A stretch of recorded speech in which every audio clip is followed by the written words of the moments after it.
Mount up! We're coming!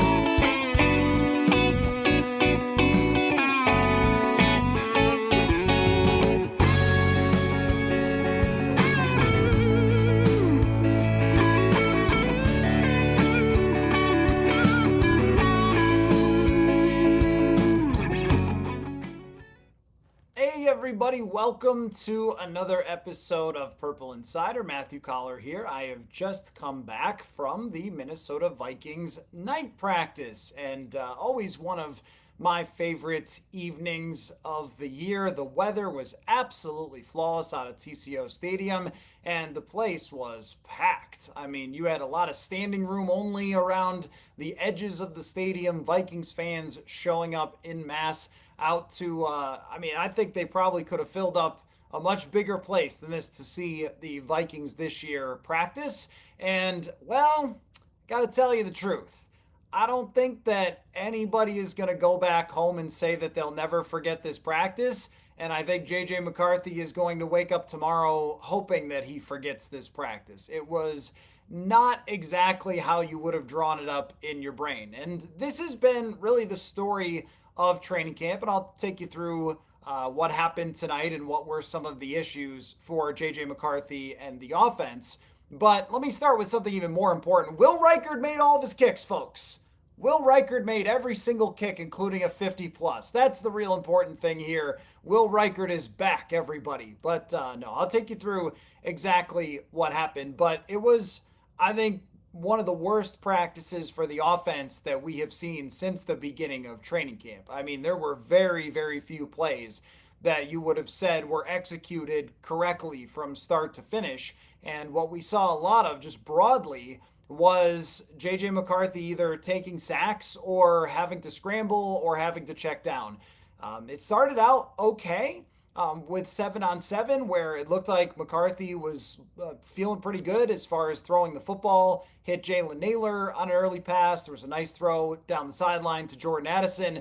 But then once they got into some of the situational drills, not so much. And one of the drills, I'll be honest, is a pretty difficult one, where they put the offense back at the 1-yard line and they have them try to get out of their own end zone. And I'll pull up my notes here, but it just did not go very well. It was a scramble. It was an overthrow that was almost intercepted. It was a false start. And then it was an inaccurate throw. He really did struggle tonight, I thought, with the accuracy, where there was one where he had kind of what they call a hole shot between the safety and the corner. When they play cover two, there's always a space in between. It's a difficult throw to make. Addison was there. The ball goes up over his head, and not the type of throw he was looking for. There was another one where in a red zone drill where he's rolling out trying to find somebody in the back of the end zone. He throws it. Zamaya Vaughn is able to break it up. Wasn't the best throw. Almost intercepted. It was just one of those types of nights where a lot of the plays did not get off the way that they were supposed to. There was pressure, especially off of that left side. I mean, Christian Darrisaw can't get back soon enough. Justin School has played in the NFL before, but it feels like pressure off of the left side time and time again. But also he was holding on to the ball today a little bit more. Oh, I'm sorry. Hold on. Oh, good call. Thank you, JP. Thank you, JP. The microphone went to the video camera and wasn't coming through the microphone. Thank you. I appreciate that. Sorry about that, everybody. Now we're back. So let me just circle back to that. The drill coming out of the end zone was one of the biggest struggles I think we've seen of the offense. It was a 3-and-out, and it was a scramble, and it was an inaccurate throw. There was a miscommunication with some underneath passes to Jordan Addison, where Addison looked like he was going to settle down, but then he thought he was going to throw out in front of him, and they missed it. Just one of those type of practices where nothing ever really clicked, for the offense, and that was the story of ones and twos and threes. There were some good performances that I want to take you through, but it was a lot. I felt the image that I'm going to have from this practice was just JJ McCarthy running over and over again. And that's what it felt like it really was for this practice was he just wasn't on with what he was supposed to be seeing, and the timing wasn't right with the wide receivers because there was a lot of one-on-ones, ones versus ones, and then a decent amount of ones versus twos as well. And no matter what, it just didn't really click in. Do we have the right? Are we good now with the audio? Back to the right mic. You're all set. Just making sure with that now it's coming through the microphone. I apologize. Sometimes the settings reset themselves when I'm setting up the live stream, so I apologize for that. But the big story is from tonight that there's still room to grow for JJ McCarthy. And I think this is the first time that we've seen them do some of these drills. And then they did a red zone where he had to scramble, couldn't quite get it in, then almost kind of threw an interception. It just nothing really clicked for them tonight. Nothing really worked the way that they wanted to on offense. And I would say the same thing for the second team. The bigger things to take away from tonight were really what was said by Kevin O'Connell before the practice than things that happened during the actual practice, because we didn't have a lot of takeaways.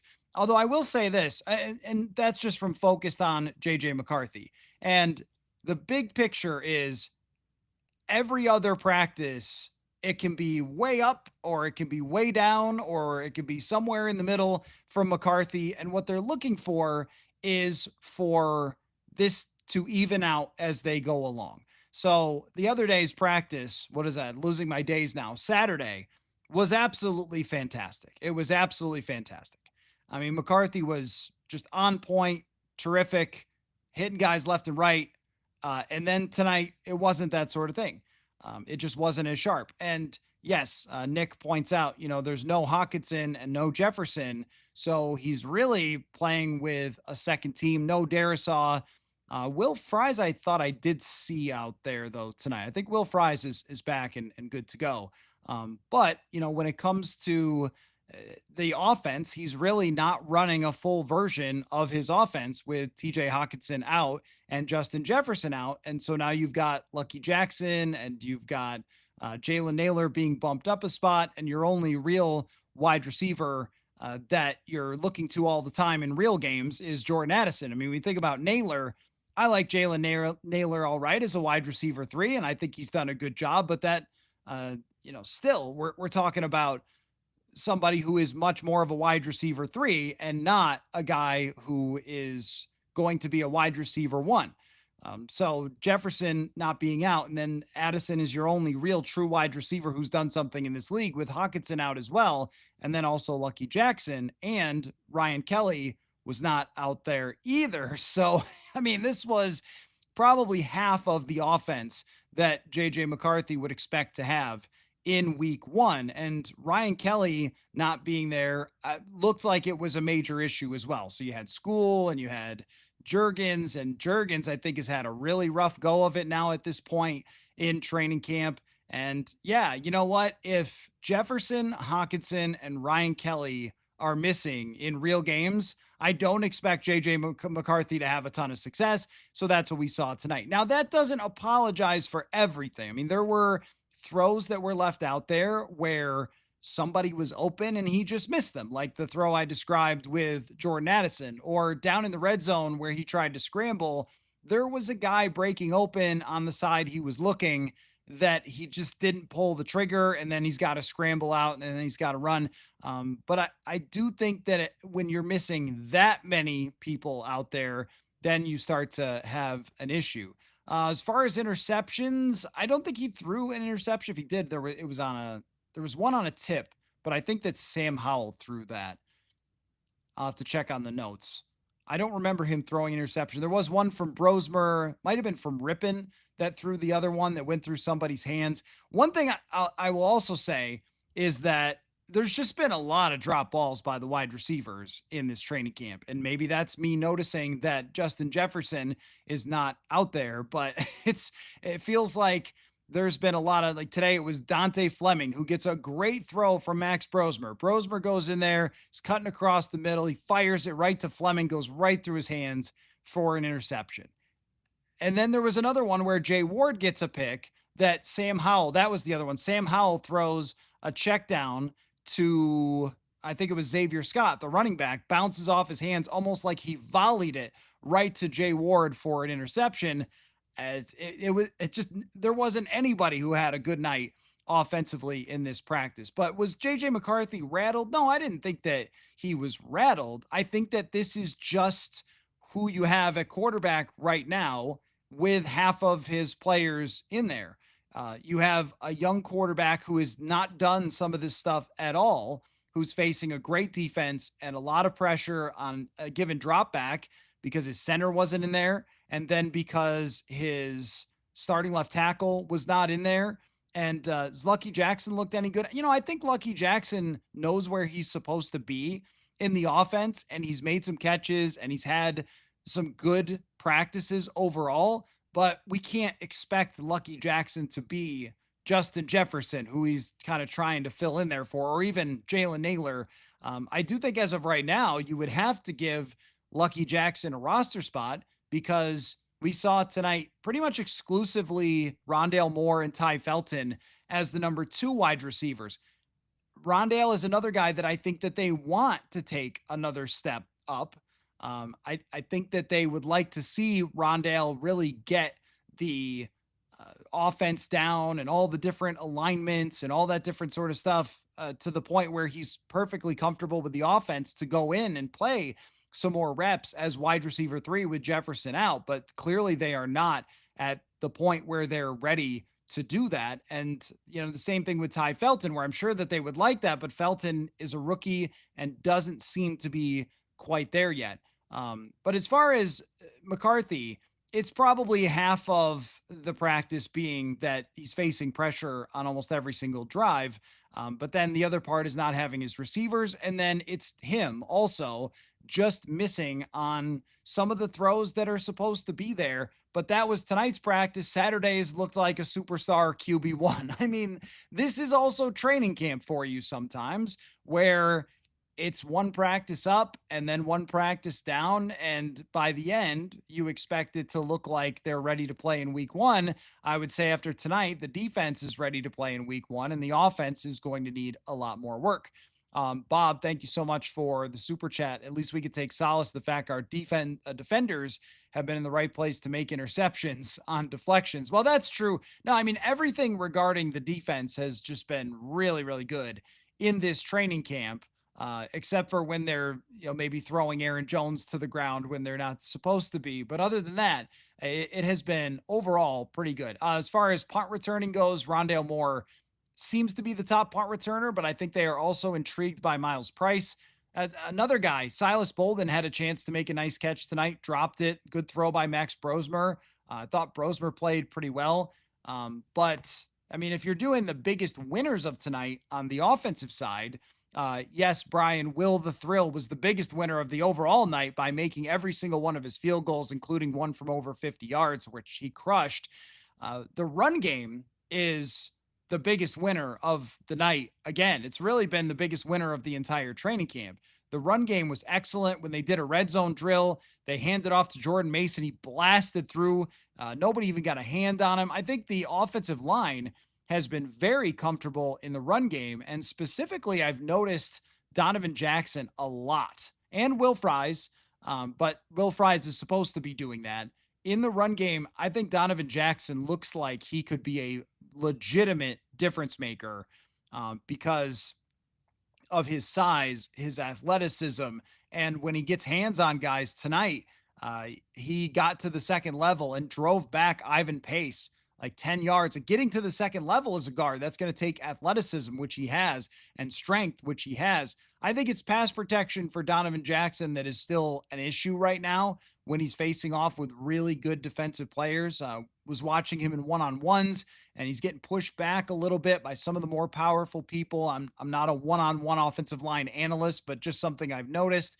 And I'm going to bring you what Kevin O'Connell had to say about Donovan Jackson. But in the run game, man, it has looked really, really good for the Vikings. Ty Chandler had a nice run tonight. Aaron Jones had a nice run tonight. It just couldn't have been farther apart from the run game versus the pass game. And Jim, I agree that working out of the end zone is one of the hardest things to do, but McCarthy didn't see something correctly and almost threw an interception, where it was a ball that was too high for Jalen Naylor and it popped up in the air and Byron Murphy almost picked it off. Like, those are the things that he has to learn can't happen in the NFL. You can't be backed up toward your own goal line and then kind of just throw it out there and see what happens, because that's where you make a big mistake.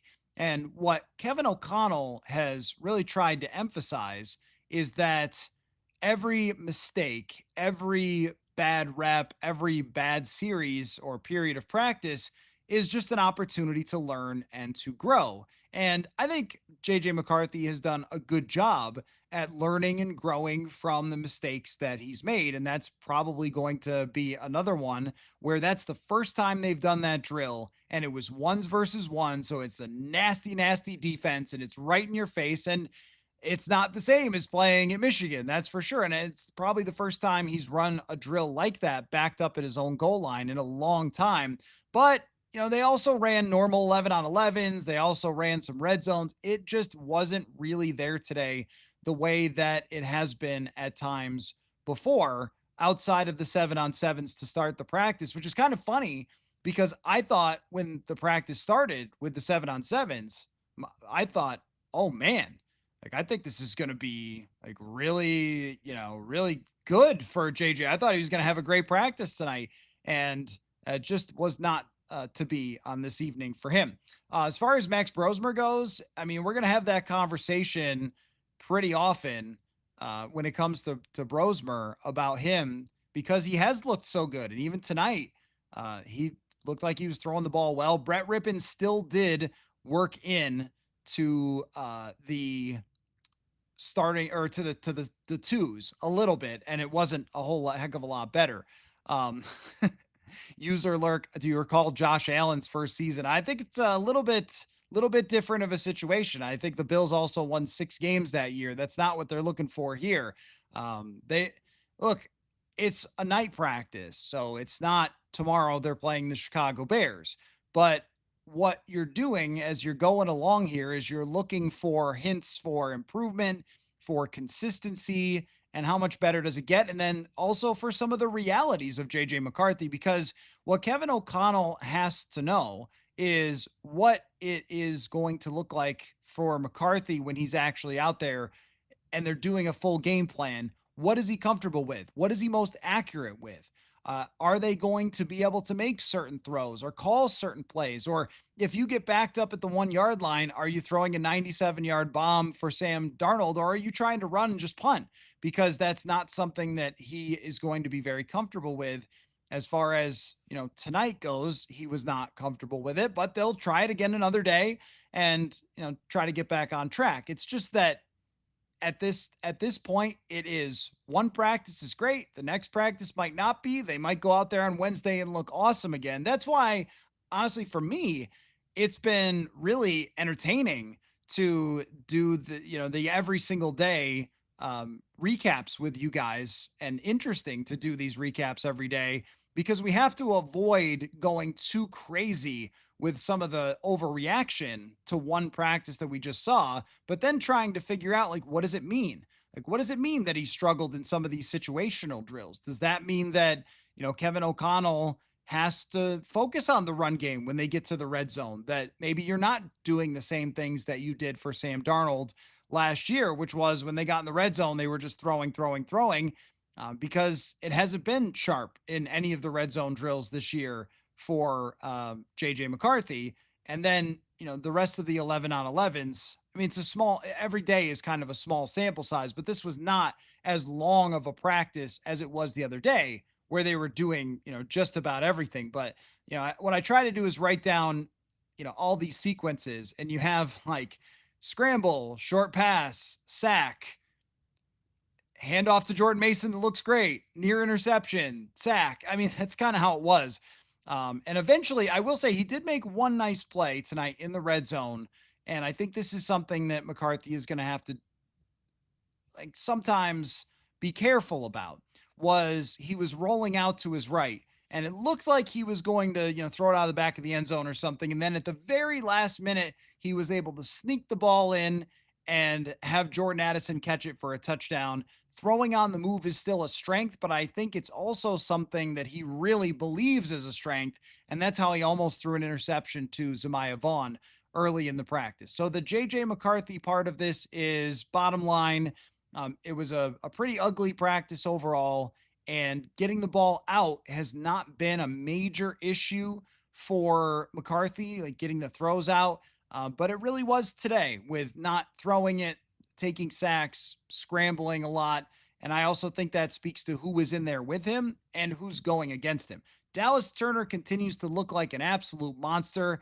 Every single day I'm saying it, I almost feel like I'm getting redundant by bringing this up time and time again on the podcast. But Dallas Turner was creating all sorts of problems for the offense again today. I noticed Bo Richter out there getting a little bit of pressure, getting a lot of second team snaps. I'll tell you another guy that I thought looked good tonight as well was Tyrion Ingram Dawkins, who continues to show out from time to time and really flash that athleticism. So there was a lot of defensive players. And how about this one? Because Jonathan Allen was out, Levi Drake Rodriguez took a ton of reps tonight.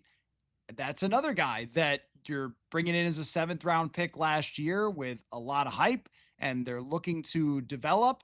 And I think has really done that. I feel like the early part of training camp, Levi Drake Rodriguez has looked really good. So there were a lot of guys on the defensive side that were shining tonight. As far as Kobe King, I didn't notice anything specifically from tonight, but he is getting all the second team reps with Eric Wilson. I don't know if I saw any that Asamoah was in, maybe a couple, but I think it's clear who their top four linebackers are. So let's get to another headline here from regarding JJ McCarthy from tonight, which is that Kevin O'Connell gave an update on his thinking as far as the preseason goes with JJ McCarthy. Here it is. We've got that plan in place. I have not talked to him about it. We're so day to day right now, so I'll update him on that plan first, and then let you guys know. But yeah, I do plan on playing JJ Saturday, which I think we've kind of talked about before. Is that a possibility that he would play in the second or third game, or would it probably be just one game and then he won't play again? Yeah, I think you'd love to play him, as much as possible. But I think with those 2 days of joint practice, the guys that, the type of repetition that the other guys on the offense will get from a physicality and workload standpoint, we'll more than likely use those 2 days as our real days, obviously subject to change based upon how those practices go, how we feel coming out of those. If we need to get a little more work, we will. And then we'll assess that final preseason game when it comes. That sounds to me like you're going to see JJ McCarthy in 2 preseason games. That's just my read on that. And I think it's the right thing to do. I mean, he needs as many reps as he can possibly get. And that starts with the preseason. Now, how much to play him, especially if you're talking about playing with half of a team, how much are you going to be able to play with the offensive line that they currently have? Which receivers are going to be in there? Is it going to be Jalen Naylor, Rondale Moore, and Lucky Jackson, or Ty Felton and Lucky Jackson? Or are they going to play Jordan Addison with JJ McCarthy to make sure that he's got his top wide receiver, at least who is available right now? I mean, those are decisions they're going to have to make. Do you have Ryan Kelly go out there for some preseason? Do you have Will Fries coming off the leg injury, or are you playing him with a backup offensive line? Now, you're not trying to baby JJ McCarthy, but you also do want to give him as much of an opportunity to run a real offense as possible. So that might mean that KOC is playing players that he wouldn't normally play. How much he plays JJ McCarthy will be really interesting as well. if I had to guess, I would be thinking 3 series, but it depends on how it looks. If he struggles through 3 series, then maybe you want to get him 4 or 5 series. Could you play him an entire half in the game against the Texans? Boy, if you got tickets, this is the first time. Well, I guess last year was this way too, but if you got tickets and want to see some starters, you're actually going to see them under KOC, or at very least the starting quarterback and probably a handful of other players as well.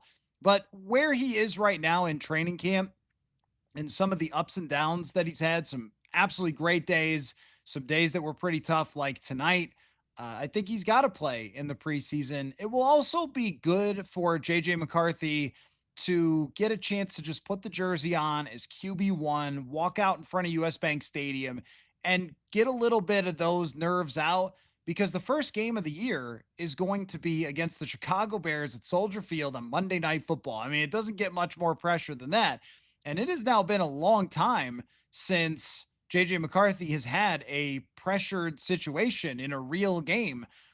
Last year, I wouldn't say that was the case coming off the bench as QB2. Nice for him to get into US Bank Stadium, but not in the same way that it will be on Saturday, to just get a sense for that and then get a sense for playing against other people, the speed of the game, or a simulation of the speed of the game, and you'll go from there. I think KOC still wants to make sure that he's taking it as easy as possible, but at some point you can't really baby JJ McCarthy. I mean, he's got to get the reps in. He's got to get out there and make real throws, and just doing it in practice, especially with the way the defense is blowing up so many plays, with some of the guys that are missing on offense. I mean, I think that that makes it a little bit difficult to fully simulate the experience. So more preseason is probably going to be better for JJ McCarthy, even though you don't love the risk of, getting hit. He's going to have to get hit in football games. So in this case, normally I would be totally against the starting quarterback ever really playing in the preseason. But in this case, it's got to happen. I think it's got to happen. One other comment that I wanted to bring you guys from Kevin O'Connell today. There's been a lot of questions about Donovan Jackson. I think Donovan Jackson, the run game, has looked really, really strong, and in pass protection has been facing some monsters, and has not been perfect in pass protection, but to be expected with the guys that he's going against. But here's what Kevin O'Connell had to say about how Donovan Jackson is coming along. I think Donovan's having a really good camp. I really do. Maybe one of the more consistent guys, just kind of showing up every single day up front, right there from a standpoint of, throwing a lot at him, trying to get it to slow down for him. But that's probably been, I think I've talked about this a little bit before with you guys. Like, that's probably been the coolest thing, is when he's not comfortable yet, you get a lot of like the natural reactions of a player. And he's, that's been a good movie to watch from a standpoint of like, holy cow, like Jonathan Allen's got him in a pretty vulnerable spot, or Hargrave on some movement that he wasn't expecting. And just watching the way he not only plays out that down, but then applies it moving forward has been really exciting. So body language, or just like actually trying to block after he's I mean like two things. Being able to like wage the battle throughout the rest of that down, where maybe many guys would be a pretty quick loss based upon the look. He's able to salvage a really competitive rep, and then mentally the next time anticipate it and kind of be prepared for it, and you see immediate, sometimes in practice, immediate growth. So there you go. Immediate growth was the last word of that. Yeah, I think with Donovan Jackson, I haven't seen anything that would be really concerning. He is at times getting pushed back by guys who are really good. He's at times getting beat in practice by guys who are really good. But the physical skill is impressive. The recovery ability has been impressive. And when you see him adding a little bit of extra grit to it, like he did tonight, by kind of driving Ivan Pace all the way down the field and then into the ground, some finish there, it looks to me like he could be an instant impact player in the run game. And some of the pass protection stuff is going to have to come along as the season goes along. I think luckily for Donovan Jackson, there's no one. I mean, Grady Jarrett is not the same guy that he used to be for Chicago. Does Atlanta have a scary defensive tackle? Atlanta might send some confusing looks at the Vikings that could be problematic. Cincinnati doesn't have anybody who's super scary at defensive tackle. I think he gets his feet wet before then going to play a team like Pittsburgh that has just phenomenal talent and some of the best defensive linemen in the league.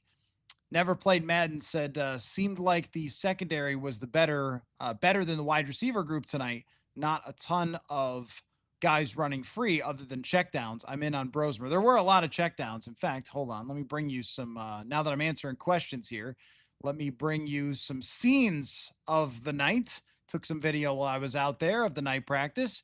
But yeah, I mean, I'm in on Brosmer too. I just don't know that I'm in on him for quarterback too. He has not taken any reps at this point to make me think that he is really truly in the competition for the backup quarterback.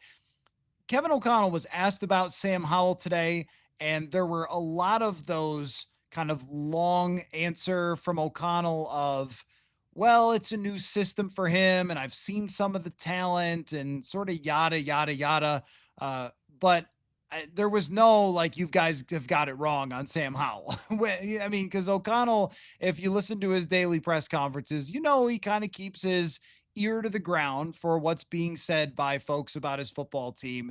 And usually, if we've got something wrong on an analysis, he'll kind of find a subtle way to let us know. I didn't feel that way with Sam Howell. And certainly the rep counts that have included Brett Rippon with the second team have been an indicator that they're not super pleased with Sam Howell. But I don't think that means Brosmer is going to be QB2. If I had to guess right now, I think Brosmer's got a really good chance at QB2 next year. He does throw the ball well. He throws it to the right places a lot. I think he makes good decisions with the football. I just have liked a lot that I've seen from him, but it's only with the threes. There hasn't been any reps that would indicate to me that he's going to be with the twos. Miles says, dare I say, the most dynamic defense we've had since 2017. So this is a funny thing, right? Like last year, one of the big takeaways from practice was, guys, this defense could be pretty sick, right? We were thinking that last year. That's why they went and got Stephon Gilmore, because they were so pumped about the defense. They're better now. They are better. And Jonathan Allen wasn't even out there tonight. And I thought Levi Drake Rodriguez, Tyrion Ingram Dawkins, Jalen Redmond, these guys mixing in looked really good. Especially Levi Drake has gotten, I think, bigger and stronger, and is, if you want to get real football-y, like holding the point of attack, and just looks like a football player to me now. He looked very raw last year, but he looks like someone who could be in the mix. And I've already liked what I've seen from Jalen Redmond. It's deep. And I agree that it's dynamic, where they could do a lot of different things. I mean, there was a play today where they're lining up in a true 3-4 look with Tyrion Ingram Dawkins as the 3-4 defensive end. And then Dallas Turner is the outside linebacker there. And they put on a rush, and Dallas Turner wins his rep, and Ingram Dawkins wins his rep. Like, they've got guys who are late round draft picks who are shining. And then if Dallas Turner is as good as he's been in this camp, which I'm not joking, every single day I am noticing Dallas Turner, then they're going to have something truly nasty on their hands if Turner is able to carry over what he's done so far. Steven says McCarthy's preseason schedule should be most of the first half game 1, then game 2, and joint practices in New England likely to sit the actual game. Right. No, I agree. I think that O'Connell wants to leave that door open just in case there's something that he wants to see for one series or whatever it might be from JJ McCarthy in the third preseason game. I don't see much chance at all that McCarthy is playing in that game after 2 really hard days against New England. But I agree with you that it would not be too much for him to play both of the preseason games. Some of this could also just be like, let's wait and see how it looks. I mean, if he looks great against Houston, has a great week of practice, then maybe they're only throwing him out there for a series or 2 in the next preseason game because they feel good about where they're at. But if there's some struggles and stuff like that, then it's possible that they want to see more from him.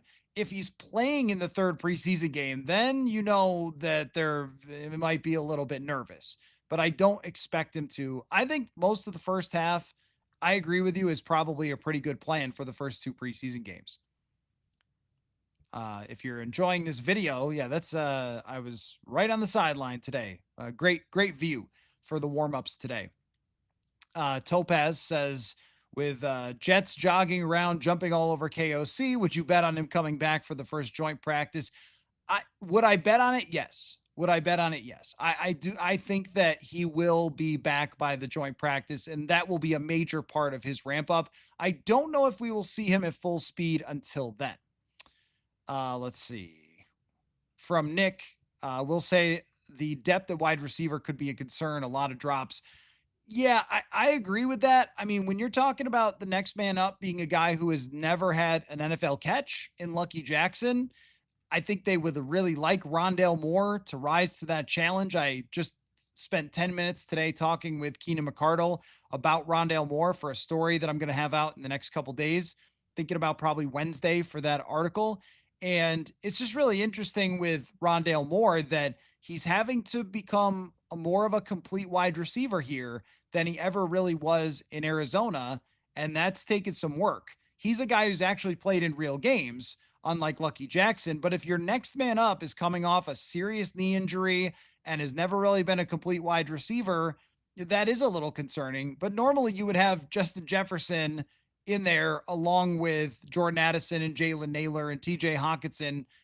Tonight you had about half of that. So let's see who was on the O-line for JJ. Yeah, with Ryan Kelly out, it was Michael Juergens. And, some of you have expressed concern about Juergens, and I've kind of, I don't know, like let's let it play out. Let's see how he looks in the preseason, but it hasn't been great when he's been in there. And I think he's going to have a very good preseason, or they might start to go out and look for some other options if he doesn't have a really good preseason.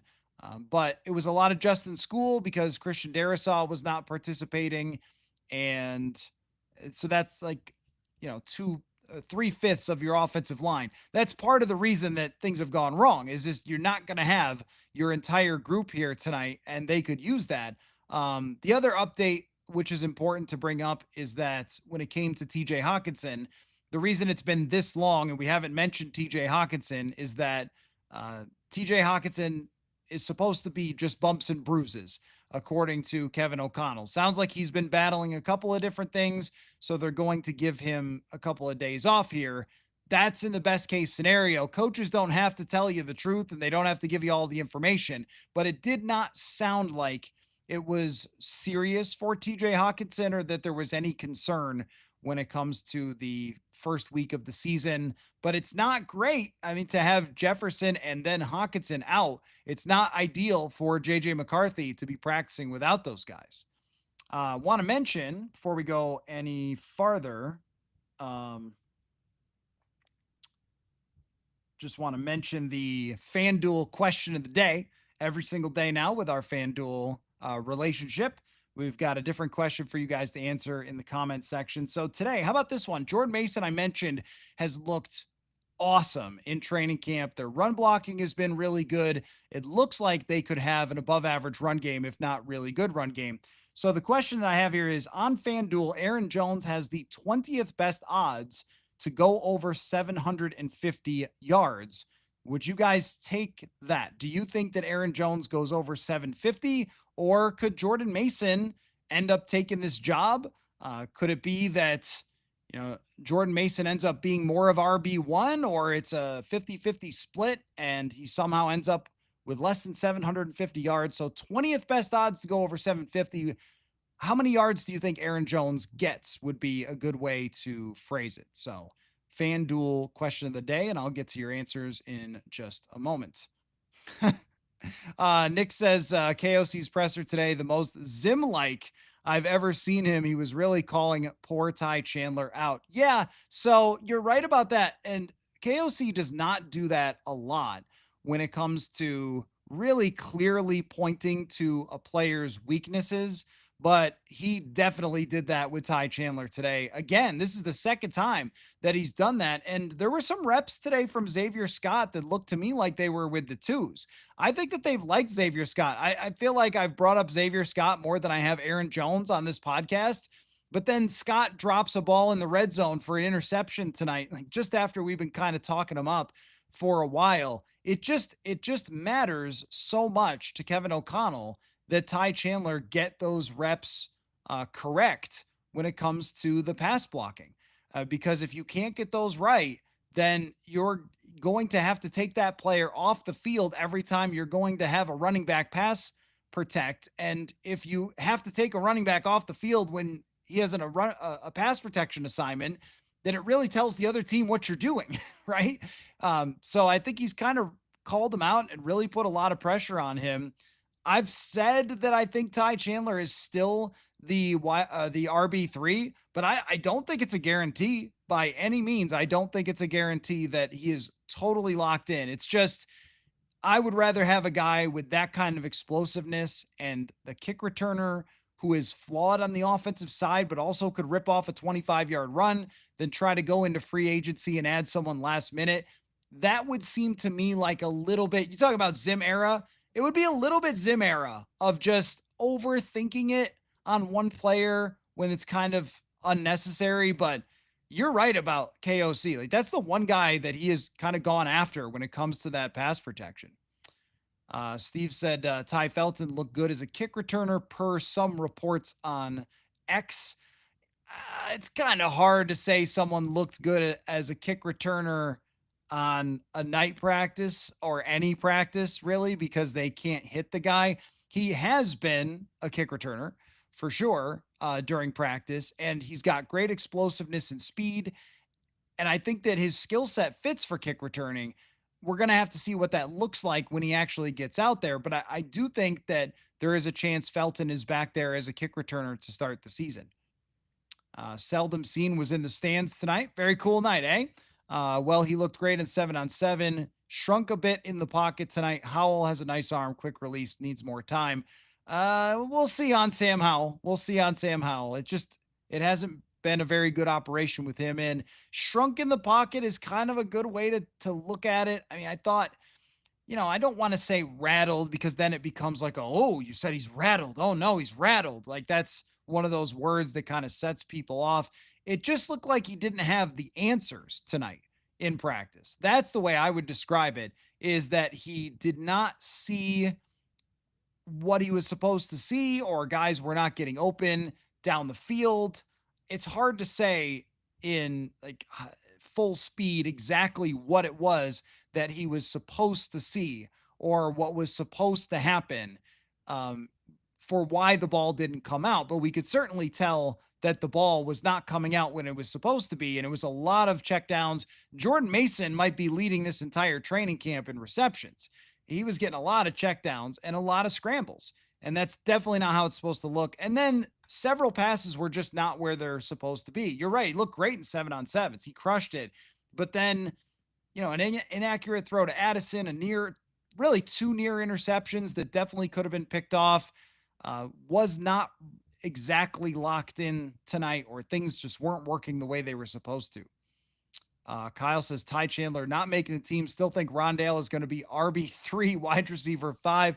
Rondale Moore is not a running back. He will not be the running back. That's for sure. But he will be a punt returner, and he will be, I think, on the roster as a wide receiver. But they're not putting him in the backfield. If they're going to get another running back 3, it's going to be somebody that they go find and insert your daily Cam Akers joke here, but it would be, hey, this team released somebody, and there might be the off chance that they love Xavier Scott and he ends up getting that opportunity. But I don't think so with a guy who's never played in the NFL before versus Ty Chandler, who has.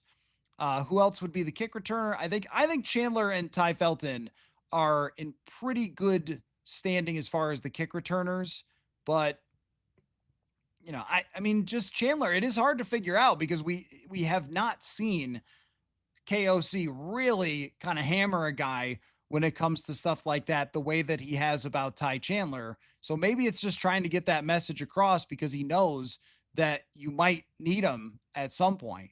I just don't know how many other running backs are going to be available. That, I think, is the issue. Yo MTV Rap says, is Addison having a good camp? I've heard he's had some drops. Yeah, he had one the other day that went through his hands and turned into an interception. There was an issue today with he stopped on a route where I think he thought he was supposed to sit down. McCarthy tried to lead him to keep going, and that communication was a little bit off. But he also mossed, I think it was Dwight McGlothern the other day in the back of the end zone. I think Addison has looked just fine. I wouldn't change my opinion on Jordan Addison about anything so far. Did they work on punting? A little bit. Yes, today they did work on punting. And that's where I noticed Rondale Moore, but also Miles Price is a guy that I have noticed before. That's just sort of like if you're picking one UDFA who's kind of popped out a little bit, it's probably Miles Price. So, it's possible that Jordan Addison did a couple of kick return reps, but he's not your kick returner. Like, that would be insane. There's no way they're going to put him back there to kick return. Trey Stewart will not make the team, but he could be a practice squad guy. As of right now, I haven't seen anything really from Trey Stewart that would make me think that. Scott has gotten a lot more reps. Steve says, question for the D-line is how many do you keep on the initial 53? You could keep 6 with Allen and Hargrave, Redmond, LDR, and Ingram Dawkins. I've got 6, yeah.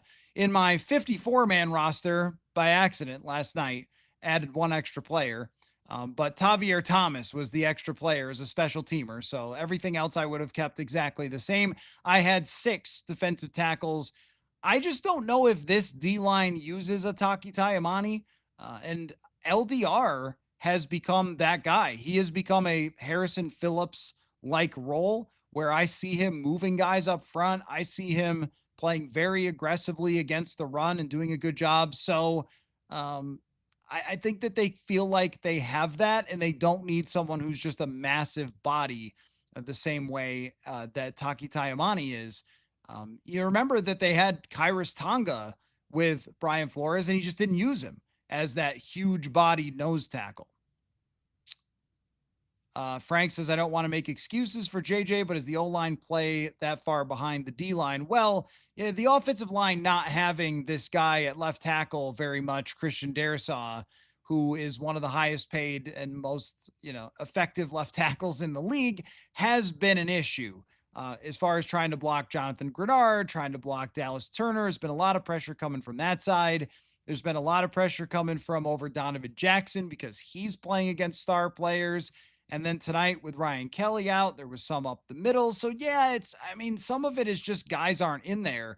And trying to weigh for myself as I watch the practice, like the reality of you don't have Hawkinson, you don't have Jefferson, you don't have Darrisaw. Like that's 3 of your highest paid players that are not there tonight.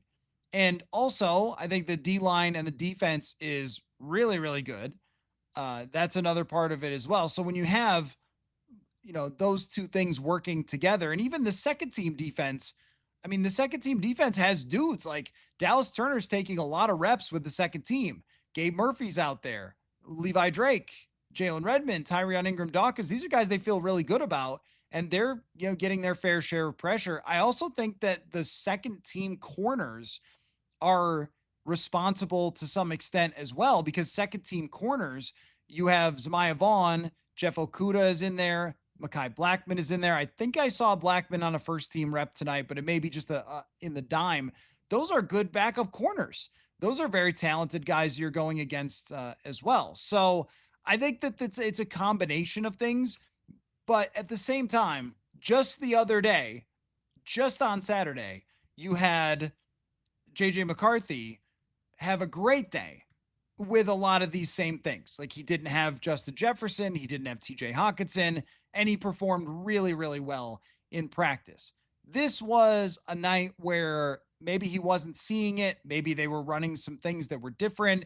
Maybe it was a couple drills. Maybe not having Ryan Kelly.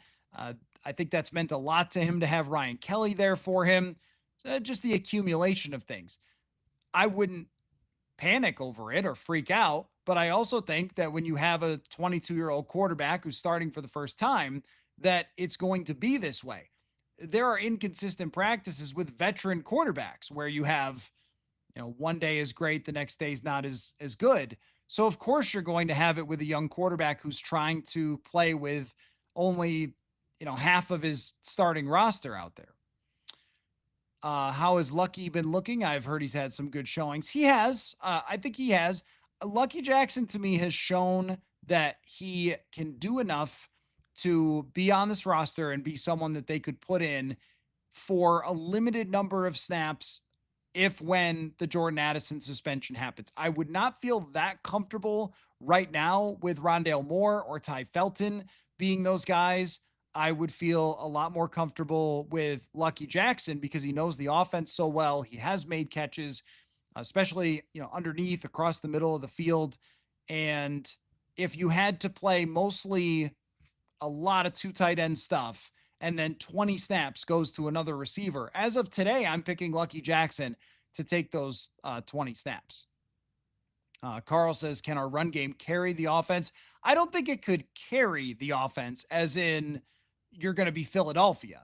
You're going to run, 38 times a game or something like that. I think that what the run game can do is it can actually be an intimidating factor for the first time in a while. They have the offensive linemen to do it. They have the running backs to do it. It looks like schematically that they're on the same page when they're running. Yeah, I think it could be good. I think it could be good. I was looking at this earlier this offseason. Like, what would it take for it to be great? Well, it would probably take a running quarterback or somebody who, was going to gain 700 to 1,000 yards from the quarterback position, which you see from a team like Baltimore or a team like Philly. But if you're talking about like the next tier of good running teams, they can be in that mix. The Packers, the Falcons, teams like that, the 49ers, they can be there. They have the running back who's good enough, 2 running backs who are good enough, and then the blocking is very, very seriously improved in the run game from where it was over the last couple years.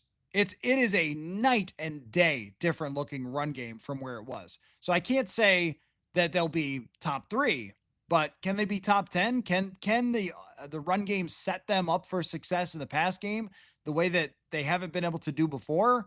I think it can. Marceline, what percentage of the offensive starters took meaningful snaps today? It was a fair percentage. I mean, you had Addison, you have Naylor, you have Fries out there, Brian O'Neill. So probably like 60%, and you have your running backs mixing in. They should have been able to do better than they did today. There's also realities of not having Jefferson and not having Hockenson. And also, there are some folk who come on to the live stream every day and want Hockenson, traded to the Jaguars for a 9th round pick. And then when he's out of a practice, you go, oh yeah, that's right. JJ McCarthy likes himself some TJ Hockenson. He completes a lot of passes to TJ Hockenson and kind of relies on him, and wasn't able to do that so much tonight. And as far as that goes, they signed a veteran tight end, Giovanni Ricci mixed in, Ben Urasek mixed in. It's not a promising depth position at this moment. We make Cookie. What do you think of the cornerbacks? I mean, I think the cornerbacks should be thrilled that they're not facing Justin Jefferson. That's one thing. They should be very happy. I think that group has shown a lot. It also could be the amount of pressure that's been on JJ McCarthy, but I think that group has shown a lot. That Vaughn specifically looks to me like a rising player and might push Dwight McGlothern out of a job. And Byron Murphy has had a tremendous camp. He's been everywhere. Mekhi Blackman looks like he's coming along, but I was just writing today a little bit about Jeff Okudah and how he's kind of the good story so far of training camp. He has looked physical and like he fits in this system. Isaiah Rodgers has been fantastic. I really think that the cornerback group has probably been the biggest surprise of camp for how good it's looked, because I had expected or wondered if we would be talking about this far in, should they sign Stephon Gilmore? Should they go out and look at Rasul Douglas or whoever else? And I'm not thinking that as of right now. There are still questions when you play real games, of course, but it's looked like a fairly strong unit. And then, Theo Jackson having a great camp is another part of this. When you talk about the secondary, to be able to have three safeties on the field a lot. So you might end up having three safeties on the field a lot again. And you're still talking about, only putting just Isaiah Rodgers and Byron Murphy on the field for the majority of snaps. And then Okudah just mixes in or Blackman just mixes in. Then you feel like you're in pretty good shape, because I think Isaiah Rodgers is a starting corner in the league. I just think he hasn't gotten his shot yet and then had the suspension thing. Kit Fisto's dental plan. Thoughts on Nick Vannett signing? He falls under the category of just a guy. Has been kind of a journeyman, bounce around, back end of the roster type of player that you bring in to be able to practice for a little bit, and maybe you're going to keep him or Ricci for the rest of training camp, and that's probably it. He's really just that kind of guy. Might just end up being a camp body. He's going to have to learn a lot in a very short period of time. Hasn't ever really stood out. I think he had 17 catches last year, but 32 years old, veteran player. He's bounced around, still in the league, which says something, but it's not like, oh my gosh, they've got their guy. They might, but that would only say that they're not pleased with the rest. I have Urasek right now still as tight end 3. We Make Cookie. Have you noticed improvement in JJ McCarthy's mechanics from last year? I have. Yeah, I have. I think he's done a lot better this year when it came to making the throws that he's talked about so much, those outside breaking throws. He had one tonight in 7-on-7s. It was really nice. It had great velocity on it. He's improved his touch. I mean, I'm not a quarterback mechanics expert, and watching from the sideline, if I could have KOC take me through every footstep and shoulder angle and things like that, I could probably tell. But I think the results of just how the ball's coming out of his hand, it's clear that he's growing. It's clear that he's growing in from that regard. But there's only so much you can fix in a year, or master, I should say. I shouldn't say fix. I should say there's only so much you can master in OTA's minicamp and training camp. So there's improvement, but there's still going to be time where you will see JJ McCarthy overthrow people and make mistakes with his accuracy. And you're going to groan at times when it happens, because it's not 100% there yet. But as far as improving, it does look like it's improved to me. Okay, to the FanDuel question of the day, Bradley has Aaron Jones at only 625 yards, where DeMad has, Viking 33 has, he'll soar past 750 all-purpose, but not talking about all-purpose, just talking about rushing yards for this one. Northern Pride's got him at 800 yards apiece. I think that could be about it. Yeah, I think that could be about it, where they could end up with 850 and 750, or maybe one guy pushes over 900. But I'm really feeling like Mason and Jones will be a tandem, a true 1A and 1B, that it's not going to be a situation where you have Jordan Mason sitting on the sideline and Aaron Jones just taking all the reps. I don't think it's going to be 250 carries to 100. I think it's going to be much closer to 50-50 when it comes to that. Neil says, love the updates. Well, thank you. Appreciate that. Appreciate the huge crowd here after a tough night practice for the Minnesota Vikings, but a lot did happen. Did Will Reichard look better tonight? Yes. Will Reichard was fantastic tonight, actually. He was fantastic tonight. He hit every kick. They started at 30-something, 33, made it. They moved it back into the 40s, made it, moved it back into the 50s, made it. And the one that was 51, he absolutely crushed. So he was really on point tonight. You could stop the panic. When he missed the other day, you did have to kind of go, okay, what's going on? You good? But yes, he was very, very good tonight with the stadium full and the pressure on. And I figured they would do quite a bit of kicking just to get him kicking in front of people and bounce back. And that's why we always kind of throw out there, hey, it's August 2nd. Like, he's got a month to figure it out. And he did.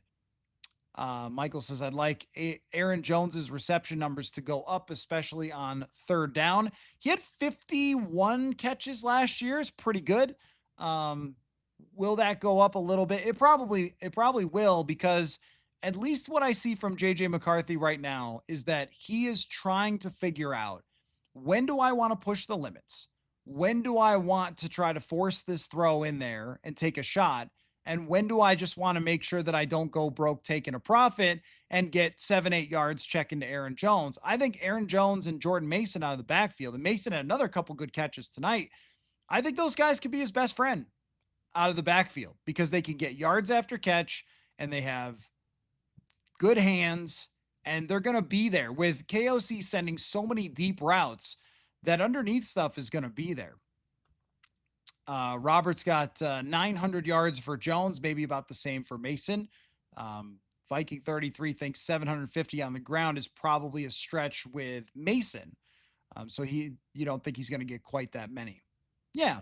I think 50-50 sounds pretty good. Zoomer Kev says unders on NFL bets make money, but I would hate being under 750. Yeah, 750 seems to me like it's a number that Aaron Jones should be able to cross. What it really comes down to is just, is Jordan Mason getting so many carries because he is looking so good that it ends up being, not as much for Aaron Jones and much more 50-50. And if they could go into the playoffs, I know that's a long way down the road, but if they could go into the playoffs and have two running backs who are dangerous and run for around 750 yards or more, that would be a big improvement from where they've been with the run game in the past few years, which is what I think. I think it's been an enormous improvement. I have not come out of another training camp. I know we're not out of it yet. I haven't been midway through another training camp and thought, whoa, they are running effectively on almost every play.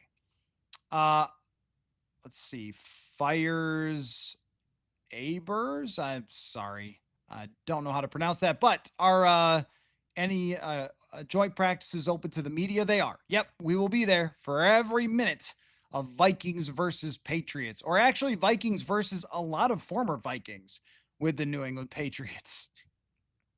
There will definitely be that.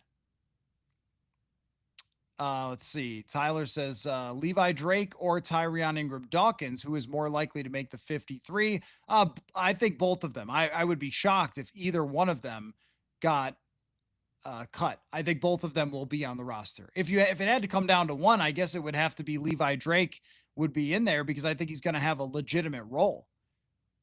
But I think both of them will definitely be in there. Let's see.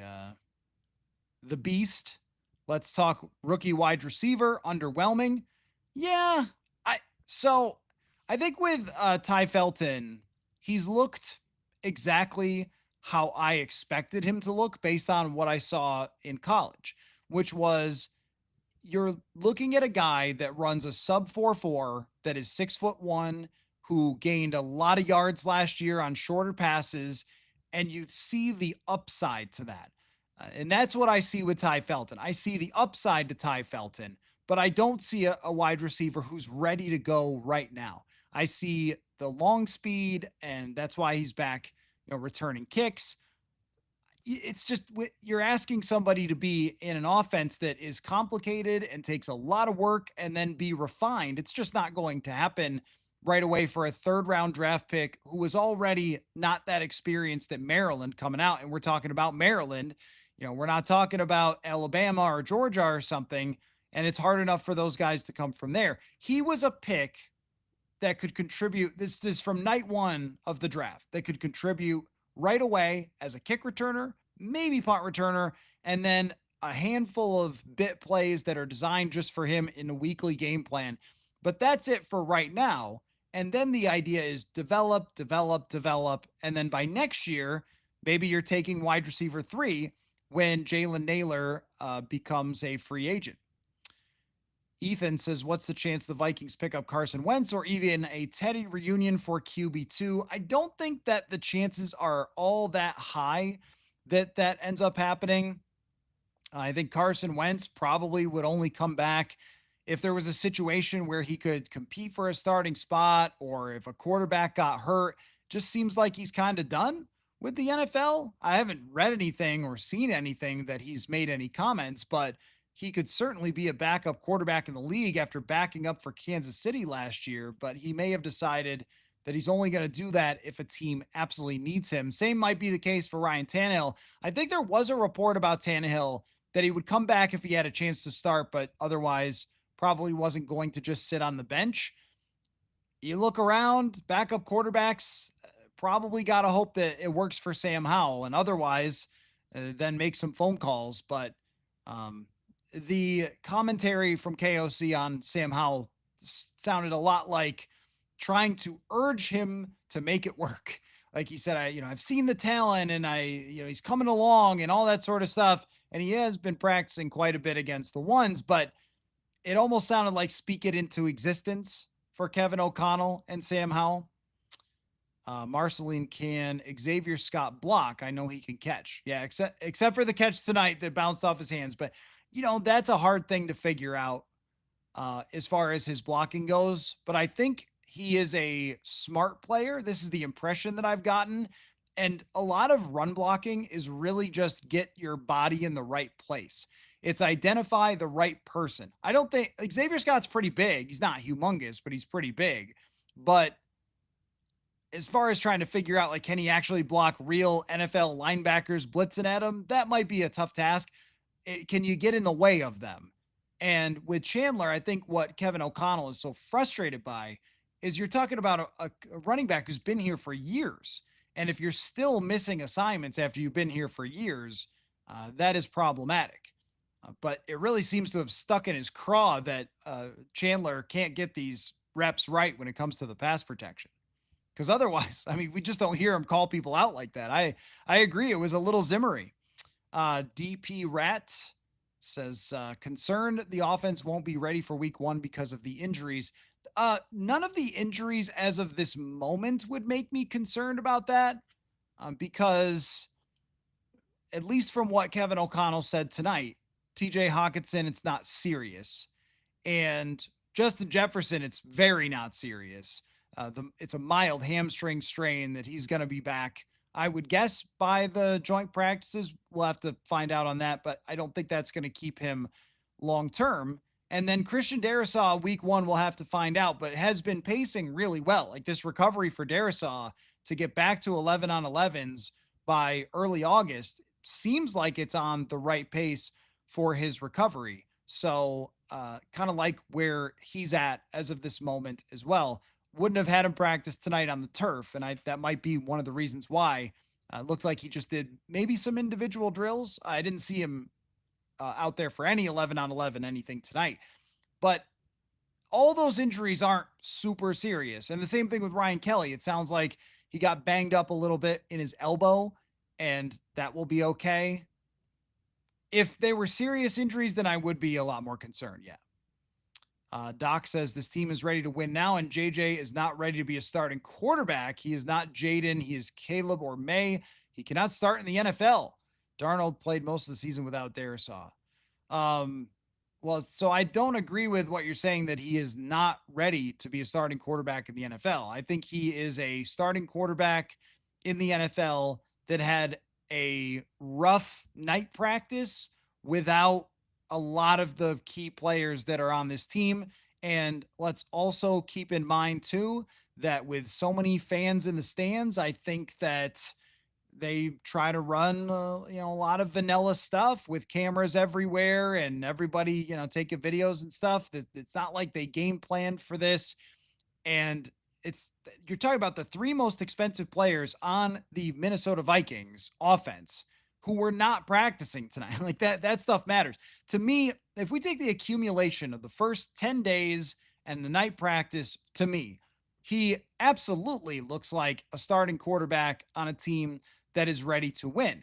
How much winning, how good he can play, that's what I'm not quite sure about yet, because there are inconsistencies.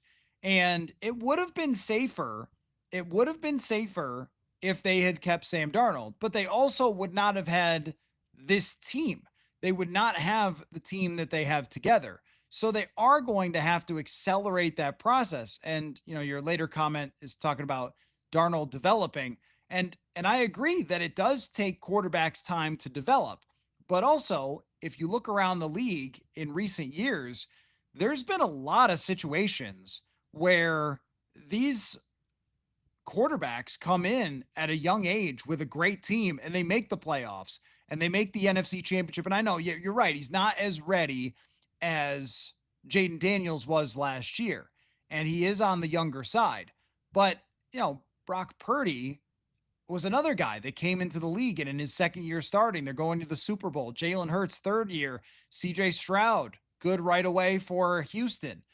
And so much of this in the NFC, where you don't have the aliens and the freaks, is based on how good your roster and how good your coaching are. And right now, the Vikings have a great roster and great coaching, but they don't have the great roster entirely around JJ yet.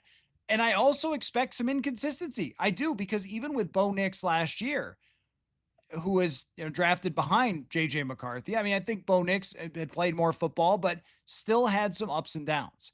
That's how it's gone with practice. He is for sure, to me, looked like a starting NFL quarterback. He's got a great arm. He's in command when he runs 2-minute drills. He knows what he's doing out there, but he's not going to be perfect with throwing the football. And he's not always going to be perfect, I think, with decision making of when can I throw this, when can I not. Almost throwing the pick in the back of the end zone to Zemiah Vaughn, that's one of those, you can't throw that one. And there's one or two every day that are coaching points for KOC. I think that your skepticism is fair, though. I mean, I don't think you're out of line here saying, hey, this is a young quarterback on a win now team and quarterbacks need to develop. It's just that they are getting to the point where they can run successful teams faster than ever. And I think we're seeing a lot of QB1 stuff from JJ McCarthy. Michael, I've seen many Dallas Turner highlights. How's he doing? Nothing short of fantastic. Doesn't mean he's going to get 100 sacks in the season. I always have to kind of say that, but it's just been a fantastic camp for Dallas Turner. He is in the backfield constantly. He is got way better strength, and he has the lightning quickness that he had last year. He's beating guys with more moves than we've seen from him. Turner's just been great. This has been a big jump that you were looking for from Dallas Turner. And when I heard that when Grenard told us that Dallas Turner was working out with him early in the offseason and just, going, then I thought, well, this is great for him because there's nobody better than Jonathan Grenard for him to emulate. Fire Sabers says, don't overread the situations in practice. Searles gets hot over that. And his reasoning is that there's a lot of situational sequences and focus in practice. KOC and B-Flow are turning it up. Yeah, look, I mean, you can overreact to everything when it comes to this. Like you shouldn't have a sequence that you're talking about or situational where you get set up at the 1 yard line and you almost throw an interception and then almost get sacked and have to throw the ball away. That's not how it's supposed to look regardless. Overreacting, though, would be saying, oh my gosh, they're in trouble. McCarthy can't do it. No, I mean, I'm not saying any of that. It was just a tough practice. That's all. And yesterday or 2 days ago was a great practice. And then we'll see what happens on Wednesday. What we're taking here is the big picture, the accumulation. What does it all look like? And trying to put together this picture of who is JJ McCarthy as a quarterback? How good can this team be? That's what we're really trying to do here. And so sometimes, and I see this happen almost every day in the comment section, where I tell you what happened and kind of what I thought of what went wrong, maybe, if it's a bad practice. And then, there's a lot of either he's a total bust or, hey, how dare you? He's 22. And it's I'm just telling you what happened, guys. As far as the big picture goes, my mind is still unchanged that this team should be a double-digit win team and can win 11 games with JJ McCarthy. That didn't change tonight because they had a bad practice with some situational stuff without half of the offense. Didn't change. And if he comes back on Wednesday and has a really good practice, then that will be the norm for him because he has usually done that as far as his practice habits go from ups and downs. Usually if there's a bad one, then a good one tends to follow after that. Son of Beavers, how did the corners and safeties look tonight? Well, they had a much better night than the offense. That's for sure. They did. I really think the corners have looked good. I really think the corners have looked good. And Theo Jackson is just in on everything. You know who else keeps showing up? And tonight, like, I get it. It was just off a guy's hands. But Jay Ward is finding the football in this training camp. And he's another guy that's one of those development safeties that seems to have clicked for the Vikings time and time again, that they're just sort of a safety factory. And Ward, overall, at least from my eye, has had a pretty good training camp and made another play tonight. Michelle Powell also had an interception tonight. His name hasn't really come up. He's a guy who could make the practice squad as a safety. Tyler, how has Tim Jones looked as a Trent Sherfield replacement? I haven't heard much fanfare for him, but his role is not flashy. Yeah, as far as like the punt gunner, gonna have to see that in preseason. He did have a catch tonight, Jones. He looks like a guy that if the ball is thrown his way, that he can catch it. I wouldn't say he looks exceptional with his speed. He's not playing with the second team. He's playing with the third team only, which makes me think that as a wide receiver, he's not really in that mix. That's the difference with Trent Sherfield, is that Sherfield was like, he was good last year in training camp and good in preseason. I didn't even a touchdown in preseason from JJ. Like, he was more of a wide receiver than Jones is, where you could play Trent Sherfield for an entire game at a wide receiver spot and he'd be fine. He would be all right. I don't know that that's true for Jones. And as I made the 53, I was trying to decide whether Tavier Thomas or Tim Jones would be on it. I went with Thomas, and that made 54 players. But if there's a Addison suspension, maybe that'd go 53. That could allow Jones to be on the team. If Addison is suspended and can be on the suspended list, then Jones could be there for that role. As of right now, not really convinced. But if he's great with the punt gunning game and special teams game, maybe he's got a chance for preseason. There's a lot of guys that need a good preseason here. Scott says, we don't want our franchise quarterback playing against and with truck drivers and who are trying to make a name for themselves. I don't think that O'Connell is going to put McCarthy in against truck drivers. I think he is. Oh, by the way, these guys go to college. We always use like truck drivers or something. I think that's why people like to say accountants. You know, they should be able to get other jobs, future high school coaches maybe.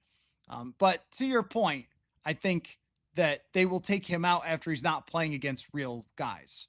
He's not going to be playing in the fourth quarter of preseason games. He's going to be playing in the first quarter, and that would be likely it. Maybe a series into the second quarter, depending on how it's going. Marceline, our defense will keep us in a lot of games. Excited to see them destroy other teams. They're going to need it. They're going to need it. It's a tough schedule of quarterbacks. It's a tough schedule of opposing teams. How the run defense plays out, I'm interested to see because, well, the Vikings run defense looks awesome. That means maybe the run defense doesn't look quite as good as it did last year with, Jonathan Bullard stuffing people up front. I think it'll be a great defense. It's got a chance to be, I think it'll be really good and it's got a chance to be great because what I've seen from the corners so far has been surprising to me in how good I've thought the corners were. That's a little different from getting into the real games where there's the game planning. But if Theo Jackson is on the field a lot with Josh Metellus and Byron Murphy and Isaiah Rodgers, and only occasionally they're mixing in Okudah and Blackman, that should be as solid from top to bottom as a defense. And, we talk about this all the time, that when it comes to defense, it's about weak links. There isn't really a clear weak link on this defense right now. The D-line is deep. The linebackers are good. The edge rushers are now very deep if Dallas Turner keeps playing like this.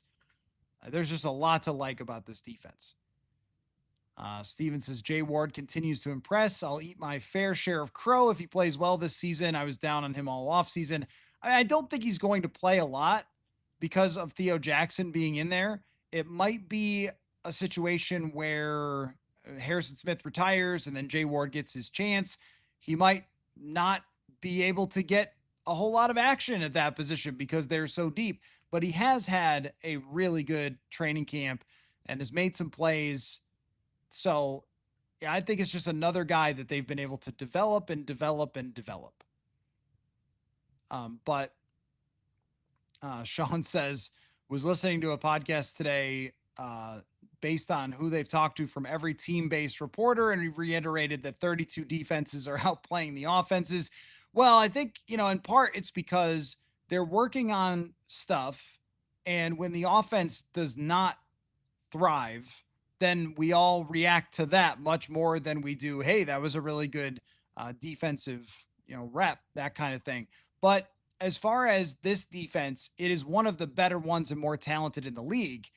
And if you don't have your best player, the franchise player who you've paid more than almost anybody in the entire league, and I could be talking about two different positions, actually three different positions for tonight, it's going to affect things. And that would be my one concern with JJ McCarthy for this offseason. It's not really how McCarthy played tonight or the other day where he was really great. It's that he hasn't been on the field a lot with Jefferson. And I think it'll be fine with Darisaw, but Jefferson, and then you get a little concerned about, TJ Hawkinson missing any sort of significant time too, because I felt like they were really just starting to click, those two, Hawkinson and JJ McCarthy. And that's, what DP Rat is talking about here, is they're concerned that the offense won't be clicking 100% because of the injuries. I think a little, but there's still time. There's still plenty of time. I mean, if Jefferson comes back, let's say, the 13th or something, and he's in the joint practices, well, then there should be enough time for them to get on the same page. But you are missing a lot of reps. And that's where I do wonder just a little bit about hitting the ground running from week one when Jefferson has been missing for so much time here. If he comes back next week, well, okay. I mean, then it should be totally fine. But this is time missed, and you're going to have to kind of make that up as you go forward. And there's only so many weeks left before the start of the season. So that's probably the one thing that I would be saying, maybe concerns me a little bit. Dino says, should have tagged Darnold. We're kind of past that conversation for now. Will that come up at some point? I don't know. Maybe it will. Maybe at some point we will be wondering, should they have franchise tagged Darnold? But as we go through this, one thing that I'm asking myself all the time is, did they make the right decision? Did they make the right call as of right now by sticking with JJ McCarthy and not bringing back Sam Darnold on the franchise tag? And when I look at the whole roster, so right now, I guarantee you that Sam Darnold would have been having a better training camp overall than JJ McCarthy, for sure, because he's been in the league for much longer. Guaranteed. But when I look at the whole roster and I go, they are so deep and so good. I think that player for player, number 2 through 53, can compete with any team in the National Football League. And if you franchise tag Sam Darnold, that would have been a lot harder to do. A lot harder to create this roster that would have been this deep, that would have had Fries, Kelly, Allen, Hargrave, Rodgers, Mason. Remember, a lot of these deals, and let's not forget re-signing Jones, re-signing Murphy. They were the most active team in the offseason. Could they do that? What would this roster look like in terms of total strength had they franchise tag Sam Darnold? It wouldn't look like this. So you can't have the cake and eat it too. So which cake are you eating? I don't know how that metaphor is supposed to work. Which cake are you eating? Because to me, the complete roster is probably better. There's a ceiling on just having a really good quarterback who's probably the 12th best quarterback in the league, which I think is around where Sam Darnold was last year. He's probably 7 to 12, somewhere in there. If you do that again, and you don't play the AFC South, what do you win? Maybe 11 games. And there's probably a limitation, just about, where you can actually get to. And so they wanted to have a roster that didn't have a limitation. That's what they have. And McCarthy has been good enough for me to say that he's going to win games and that he could be QB1. Can he win 9 or can he win 12? That's what I don't know yet. Because if he's as inconsistent as he has been from day to day in practice, that's without Jefferson, then there would be some worry that he would not be able to reach the same ceiling as Sam Darnold. There would not be able to get, 12, 13 wins with this team, even though, they're this talented. But he also hasn't had Jefferson. And so I got to see it with him in there to really get a feeling. But he can run the offense. He can throw the football. He can fit it into tight windows. He's got leadership capabilities, a lot of leadership capabilities. He seems to be understanding enough of the offense. He's just got to get into real games and sharpen up some stuff and sharpen up some decisions and sharpen up some accuracy. And there's a month to still do that. Damad, who has been the biggest surprise so far? It's probably Zamiah Vaughn has probably been the biggest surprise so far, because even though he had a good mini camp, I didn't think he'd be ahead of Dwight McGlothern, and he has been. As far as pleasant surprises go, I would also probably throw in Tyrion Ingram-Dawkins, who has looked pretty good to me. Looked to me like he was going to be a very raw player, somebody that they would have to develop over a couple years, but that he has looked like he could get into games if they needed him to. That might be a little bit of a stretch, but just with his explosiveness, I've been impressed with it. Other than that, like surprises, it's not been a million of them. There's been some. I think I was a little surprised that Lucky Jackson's taking all the first team reps with Jefferson out. But Vaughn is really the guy who has stepped up to the challenge where I've been like, whoa, okay, like this guy is really out there playing with the second team and getting all of those reps. Maybe Kobe King, but I'm not shocked that Kobe King has done pretty well. He looked like a fairly refined type of product when he got to the NFL from Penn State. But the fact that Vaughn looks like someone who could play today as an undrafted free agent, that's pretty good. All right, let me scroll. I've gotten the most behind on the comment section. You guys are really excited here tonight. After dark, man. It's just a different podcast after dark. Brian says, if you could have 2 Vikings other than Jefferson on a fantasy team, who would be your pick? Well, I would certainly pick the fantasy league on FanDuel would be where I would go for that. And I would probably suggest in fantasy over on FanDuel, our sponsor, it would be Hawkinson and Addison would probably be the other ones, but it's not an easy call, because if you believe that Aaron Jones is still going to be RB1, but here's the thing with fantasy though, what I learned last year when I had a fantasy sponsor for the first time ever, and we did some fantasy shows, is you got to kind of keep an eye on those running backs, because Jordan Mason to me looks like someone that is not going to get drafted really high in fantasy, but could end up playing a ton and could end up being in there when, they're trying to score touchdowns and in the red zone. His red zone run tonight was nasty. And I know they can't tackle him, but no one even came near him. He cut back up inside a hole and then hit the burst. So I'd probably go Hawkinson and Jordan Mason if you're trying to get one that's now, whether you draft JJ McCarthy might be an interesting conversation as well, because I still think McCarthy's going to throw the ball a lot. I don't think that they're just going to be some sort of check down run team.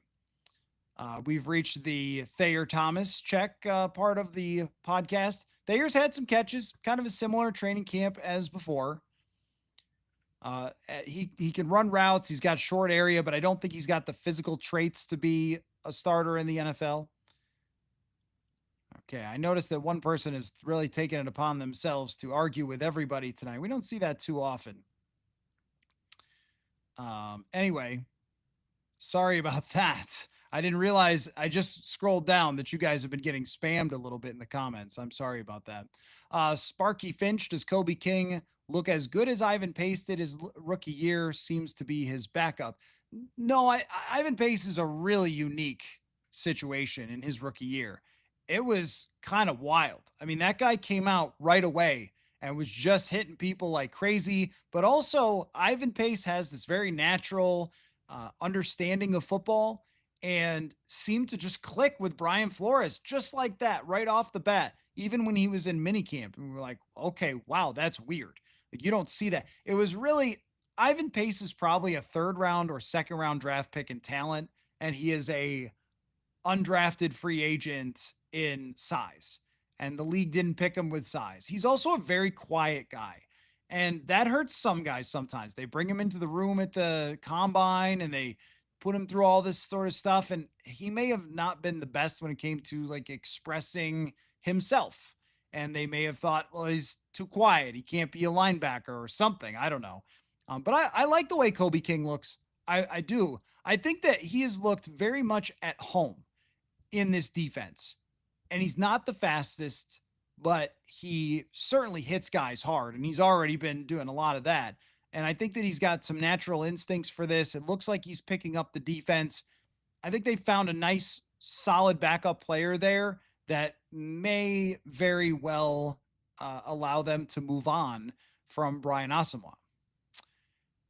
Alex says, other than experience in QB2 position being a plus, if Brosmer way outshines Howell and looks great in preseason, is there any way he could take the QB2 spot? I still don't think so, because if he does shine in preseason, then you're going to be talking about him playing fourth quarters of preseason games where they're going to want to get Sam Howell a lot of work.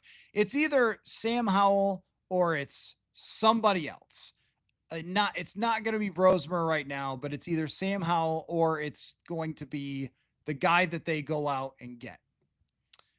Has Rondale Moore lined up in the backfield at all? I have not seen that. No, I haven't seen that. Now, if they're preparing some trickery, they're not going to show it. Well, there's fans there, and well, we can write down all of our notes. So that's something that could happen. Rondale is a really interesting case, and that's why I'm writing the article about it. It's why I sat down with Keenan McCardell for an interview today about it, because Rondale is a guy who's trying on the fly here to kind of save his career, last chance a little bit with the Vikings. And he's also trying to learn an offense that has a lot of stuff to it. It's very involved, the offense that they have for wide receivers. And what Keenan said to me, because I said to Keenan, I said, isn't this offense hard for receivers? And he said, well, it's not that the concepts are hard as far as which routes you're running.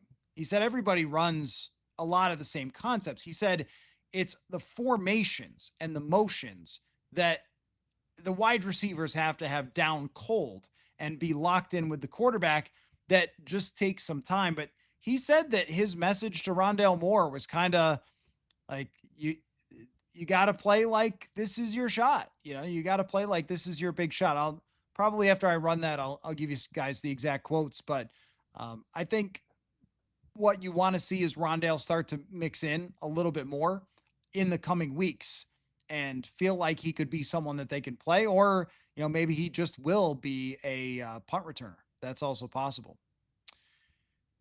Let's see. Tyler, what percentage of snaps has Oscar Chapman received on the holder of field goal attempts? The answer tonight was 0%. I think it was Ryan Wright every time. I know that when Ryan Wright makes the roster as the starting punter, that there will be riots. There will be folks driving out to TCO Performance Center. There will be pitchforks. I think Ryan Wright's just your punter. You cannot take Will Reichard out of the guy who's held for him, who's not a terrible punter. He has got a huge leg, and the touch isn't perfect all the time. He shanks one every once in a while. But when you go through his numbers, I don't think he's the worst punter in the league. I think he's more like the 15th punter, and he's very good. He used to be a quarterback. I think he's very good at holding. And if Will Reichard's comfortable with him, I'll take an average punter as a great holder. And the other guy, Chapman, I think is a project that might be something there eventually. But it was all Ryan Wright. I think it's all Ryan Wright. I think we got another fake punting competition. Sadly, what is this? 3 years in a row we've wanted a real one? Sorry, folks, I don't think it's a real one. Sean, what was your confidence level pre-camp on the cornerback room versus what your confidence level is now? If I was going 1 to 10, I probably would have given you about a 3.5 for the level. Now, Byron Murphy is there. Byron Murphy's a really good player. So just based on Byron Murphy points. I had never seen Isaiah Rodgers up close, so I wanted to see him as somebody who's really been a 300 to 500 snap guy. I was much more impressed with Isaiah Rodgers than I thought I was going to be. Maybe this is a guy that just natural skill always, has your eyes popping out of your head because he runs a 4.3. There are claims that at his pro day before he was in the draft that he ran under 4.3. I don't doubt it. I mean, you talk about most explosive players on the team. It's Rondale Moore and it's Isaiah Rodgers. This guy, I mean, you see Matt Daniels up at that podium just saying, please let me have him kick return. Please let me have him kick return. That's very clear. But also, I think he's had good ball skills when the balls come his way. I think he can jump, looks stronger than his weight would list. That's a big part of it. And Okudah, I'm not fully in on the Okudah thing yet. But when you hear KOC say we've got a clear role for him, you think he must be showing them. He must be showing them enough. And if Blackman is your backup, is your fourth corner, I mean, you're in pretty good shape. And I also had no idea that Vaughn was going to look this good. Damad, I'm probably pronouncing it wrong. Feel free to tell me in the comments. Is McCarthy's passing needing help? Underthrow, overthrow, inaccurate, or timing? Overthrows are happening a lot more. Timing was a bit of an issue tonight. Underthrow doesn't happen too often. Every once in a while, I would say, there's a dirt ball or something. One of the issues is that every single practice we watch and write down every single throw of JJ McCarthy. So if he has 3 that are off, that are high, we're going to say, out of 15 throws or something, we're going to go, well, he was throwing the ball a little high. I'm not saying that's not real. I'm just saying that never in my career before, in my 9th training camp and 10th season covering the NFL, because I didn't get here for the first training camp, I've never written down every single throw. That's never happened before. And there's, some misses and you're just like, okay, on to the next play.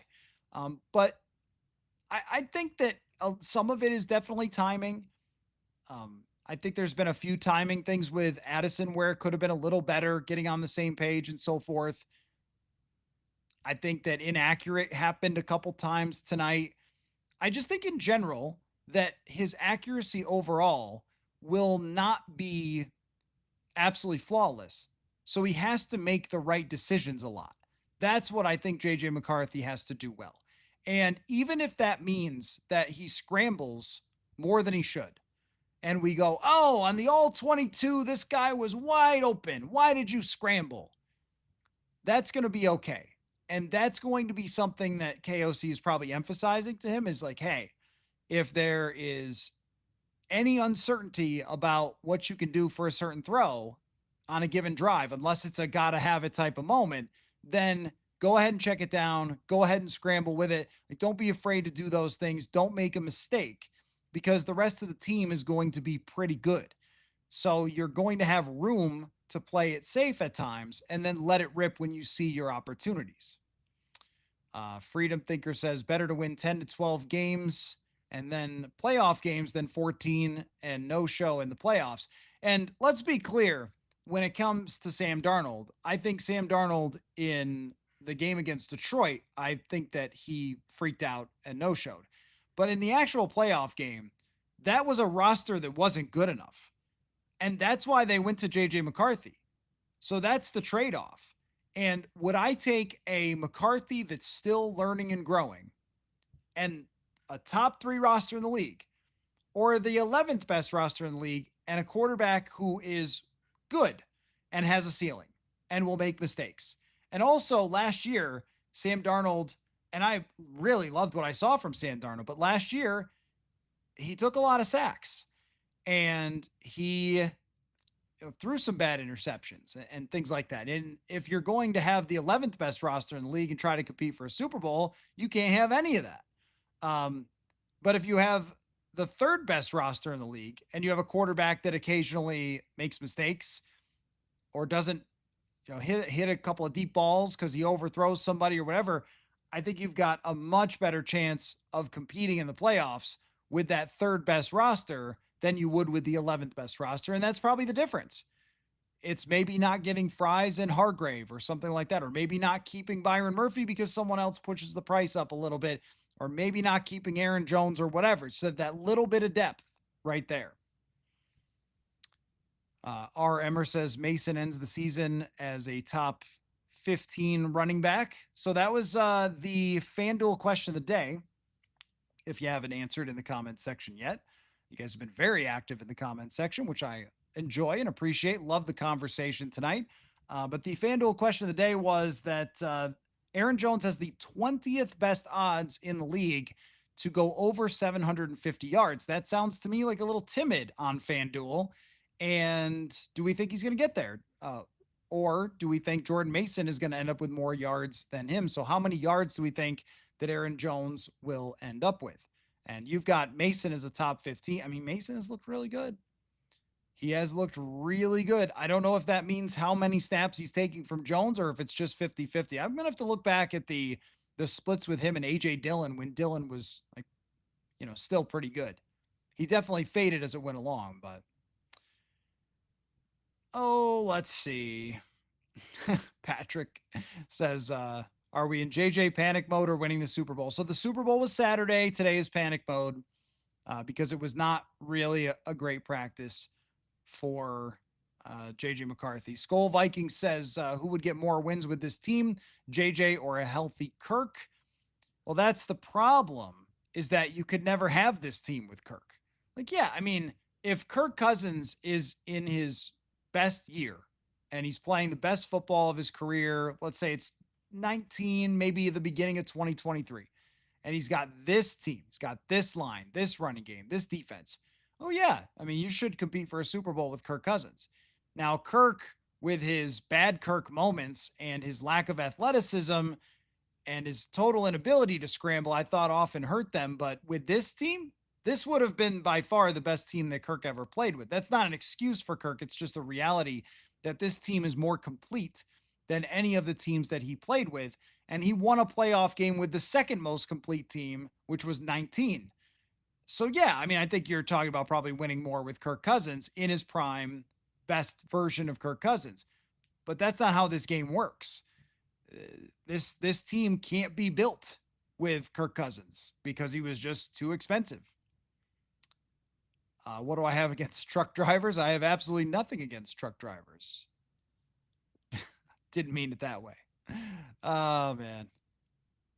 Some of my best listeners are true. No, that's actually true. That's actually true. So I got a note from someone the other day about driving a truck and the audio that's hard to hear sometimes when I play the clips and trying to get that audio up for him driving the truck. So certainly much respect for those who make America go on the truck drivers. What I mean is that a lot of the guys who are going to go from the practice squad to the rest of society with us, usually the way that phrase goes is that they're going to be like accountants and, what is it? Usually selling insurance and accountants. That's usually the way the phrase goes because most of them maybe don't become that. But if you do, good for you.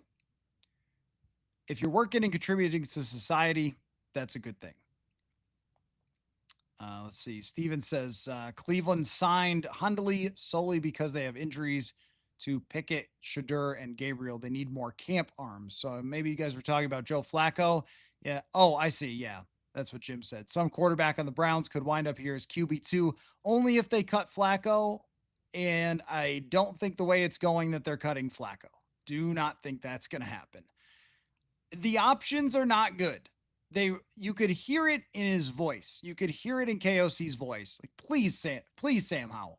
Please, Sam Howell. Please get better. You don't want to have to try to train a QB2 on the fly in 2 weeks. Howell had another tough practice. There's just things that happen with Sam Howell where you go, come on, man. There was like a really old meme where someone's like pointing and screaming and saying, we all wanted this for you. I feel like that's KOC with every bad throw from Howell. Like, we all wanted this for you. Or maybe Kwesi who acquired him. But there was a throw where one of the backup tight ends is just wide open in the flat, and he turns and he throws to him and just throws it out of bounds. It's like, what can you do there? It just, that's been the Sam Howell experience. The accuracy, the timing, pretty much everything of playing quarterback has not worked out very well. Tyler says, what is the more likely outcome? The Vikings only keeping 2 quarterbacks versus 2 running backs, not including CJ Ham. I think the roster will definitely include CJ Ham. As I think Rob, it was pointed out the other day, the guy played over 500 snaps, including special teams last year. Like they're going to use him. I wouldn't be shocked if it's only 2 quarterbacks if they think that they can cut Brosmer. But if Brosmer plays really well in preseason, added on with all the reports that every team is reading and listening to podcasts and stuff like that. So they all pay attention. And if, other teams liked Brosmer coming out and they like what they see in preseason, they might want to scoop him up and put him on the active roster. Son of a Beavers, do we think when Addison gets suspended, we bring in someone like Amari Cooper? I'd be surprised by that. I think a guy like Amari Cooper has to be a guy. I don't think that he can be like, oh, hey, come play for us for a couple games and see what happens. I don't think that can be Amari Cooper. What you have there is what you have there. But more likely than not, they would just run a lot of 2 tight ends. And then as of this moment, it would be Lucky Jackson mixing in, which, you could say would make you nervous a little bit. But how many receptions did wide receiver 3 have for the Vikings last year? And then maybe you're mixing in Rondale Moore, Felton, and it ends up being like 12 snaps for Lucky Jackson and 10 for Moore and a couple for Felton. That's probably how they would handle it. If they're going to bring in somebody, they have to do it soon. 2Dog Dad says, is Hockenson going to be on the same page with Oliver and everyone in the run game assignments despite missing camp time? Oh, Hockenson. Yeah, look, first of all, he was here for all OTAs, all mini camp, and the first 2 weeks of camp. It's not like he's missing something crazy here now. Now it's refining. They've already installed. Now it's refining. But Hockenson was the guy who showed up here in the middle of the season and was able to play. So he's a really bright football mind. And I also think tonight was great for all the people who show up here and they say Hockenson stinks. They should just play Oliver and it'll be fine. I really like Josh Oliver, but tonight was a great example of, oh yeah, JJ McCarthy, when things aren't looking good, kind of goes to TJ Hockenson, just like every other quarterback except for Sam Darnold. And even Darnold kind of did that. Let's see. For the win 2021, going over the 750 for Aaron Jones. I think I would too, for the FanDuel question of the day. I think I would too. I would do that. I would go over 750. I don't think it's going to be a lot over. I think it's going to be in the 850 to 900 range. That's what I would go with. Antoine, what round in fantasy would you draft Rondale Moore? I probably wouldn't at this point. Maybe it would be like the last round just as a swing at somebody if you're in a big league, then you're probably just sort of taking a swing. But otherwise, as of this moment, I haven't seen enough to prove he's really going to have a role on this team. We're going to have to see that. And that's the coming weeks. And I think preseason, and Keenan McCarl said to me today, but preseason's big for this guy. Son of a Beavers, does JJ throw for more than 3,500 yards? I say yes. His over-under on FanDuel, by the way, is 3,650, which I still have the over. I think that he will be still throwing the ball a lot. And it's so funny how like just 2 days ago, he's pushing a guy in practice and he's, throwing touchdowns and making great plays. And we're going, wow, he's ready to go. And then he has a tough practice and we're going, does he even throw for 3,000 yards? Should he even suit up? That's, so anyway. We do have some truck drivers here. Steel Horse Travels. Thank you for listening. I appreciate that. No offense was meant. I just meant that a lot of NFL players go into coaching if they don't make it. They go into like medical sales. Like I'm just talking about things that I've heard that they go into, and business, using their degrees. That was all. Not offending the truck drivers, again, who make America happen. So, oh man. Anyway, so let's see. A very active chat though tonight. We got just about everything going on. We got somebody trying to fight everybody. When it comes to JJ McCarthy, we got lots of backup stuff. We got truck driving things. I do wonder though, when you're driving a truck, I mean, is it like canceling headphones, noise canceling headphones to listen to podcasts? Has to be loud, right? So, anyway, Hunter says you're a beast for staying up this late to talk ball. I'm going to tell you the truth. I did not realize how long we've been doing this. I've just been enjoying this conversation. And then I just looked up when you said that. I was like, oh, it's 11:30. The dog is asleep. Some of you asked how Buddy the dog is doing. He's right here. He's next to me. He's really figured this out. He's a very smart dog. That the first night he sniffed around a lot throughout the show and he was kind of going back and forth behind me. And then the second night he got himself caught in some wires. And I think he learned from that. And now he's figured out he's got his bed over here, just chilling with me in the studio. And it's really pleasant. It's really nice to have. Can't throw me off in the comment section when I got a cute little sleeping dog here next to me. Dusty says Hawkinson isn't perfect, but he's a terrific receiving tight end. People forget Hawkinson was well on his way to 1K before Kirby took a cheap shot on his knee. Yeah, that's true. That's true. Look, he does one thing really, really well. And that one thing, Steel Horse travels, noise canceling headphones. Yeah, so podcasts are difficult to listen to. Getting audio levels right on podcasts is a huge challenge for the podcaster as well. Like it truly is. When we're doing live stuff and everything else. Even I screwed up the beginning of the podcast because it was connected to the wrong microphone. Like there's always things that you guys have heard me sort of try as best I can over the years. So hopefully it's coming out good when you've got it connected that way. Clark, how do you think Drake May will do against this defense? Bad. I mean, I think everyone's going to do. I mean, other than some of the best teams and best quarterbacks in the league, I think everyone's going to have their troubles. But I really am interested to see because we see the same, we see the same thing over and over again when it comes to the same offense, the same players, and they know everybody and they know every wide receiver's tendencies and all that. So now you're going to have a different group and a different quarterback. And I know May can really throw the heck out of the football, and I'm fascinated to see that. Their offensive line's bad, and I think they're going to get eaten. These joint practices are no joke, man. It's like real football. It's the closest thing to real football without tackling. I think that they're going to get eaten alive. I think Garrett Bradbury might be banged up there. They don't have the offensive line to block against this team. But the receivers, if Diggs is a full go, now that's one of the best route runners in the league. So how does he perform against this defense? Now that I'm looking forward to. I am curious about you guys if you still if you're always going to care about the 2024 draft. I get notes sometimes of like, would you take Penix as of today? And I'm like, I don't know. I still don't know what Penix is going to be. Like, don't you wish they traded up for Daniels? Like, I mean, I guess, yeah. Like if they could have done it, they might have. But JJ McCarthy, I think you should feel very good about where he's at as the starting quarterback of this team. It has not been perfect yet. And I don't know if I've ever seen a training camp that was, but it wasn't until after the preseason game that Sam Darnold really clicked in.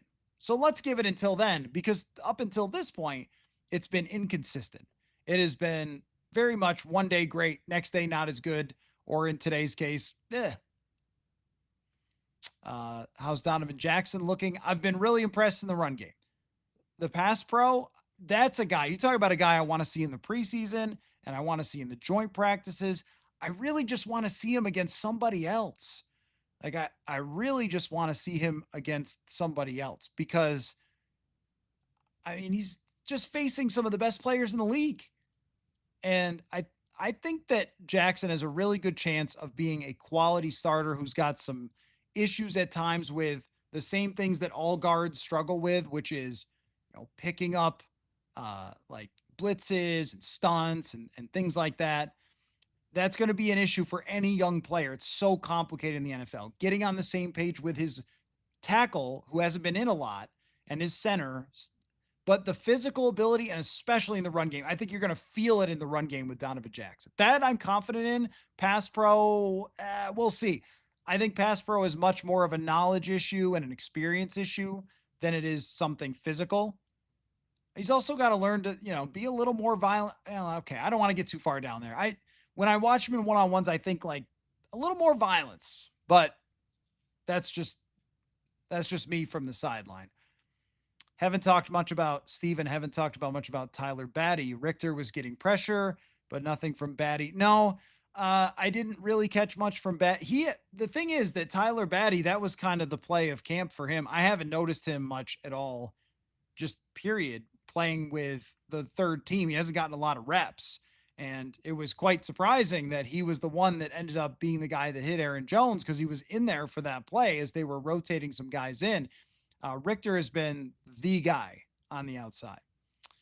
You can only cover one ear. Oh, while driving the big rig, huh? You can only cover one ear. That must make it harder to listen to the podcasts. There's got to be, what is the show that has like Mark Cuban, where people pitch their business? There has to be something that can help you guys listen to podcasts being on the road that long. That has to be frustrating. And I did feel bad that some of the audio, when I record, sometimes I record like an interview with my phone, and the audio is not going to come out the same as, a microphone. So that is a challenge. We're all working through audio stuff, but I do feel bad for you guys if you can only listen on one ear. Sean says Hawkinson was in rare air, the consistency, or a rare tier of tight end, consisting of Kelsey, Kittle, and a long drop off. I don't think he was there. I don't think that Hawkinson was ever quite there.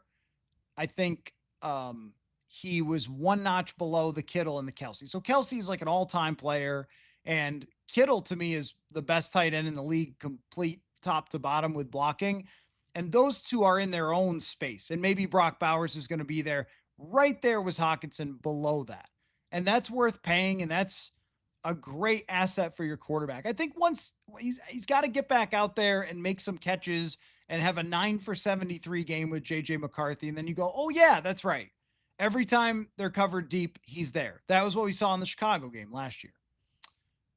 Good point by Adam, or by Son of Beavers, that Adam Thielen was about to be a salesman. That's right. Yeah, that's right. He was going to sell dental stuff. That was probably in my head.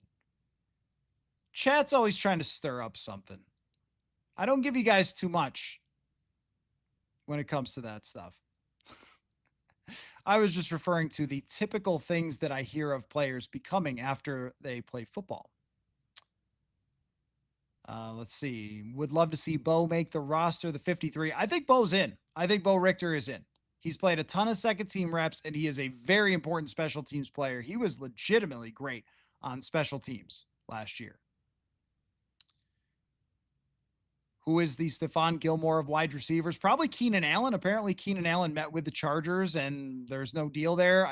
That sounds maybe inevitable that that's going to happen, but Keenan Allen's likely that guy. And if the Vikings were to get somebody else hurt, I mean, if Jordan Addison or Jalen Naylor were to get hurt, then Keenan Allen would be a guy that they would go after. And naturally, you guys still want to trade for Adam Thielen.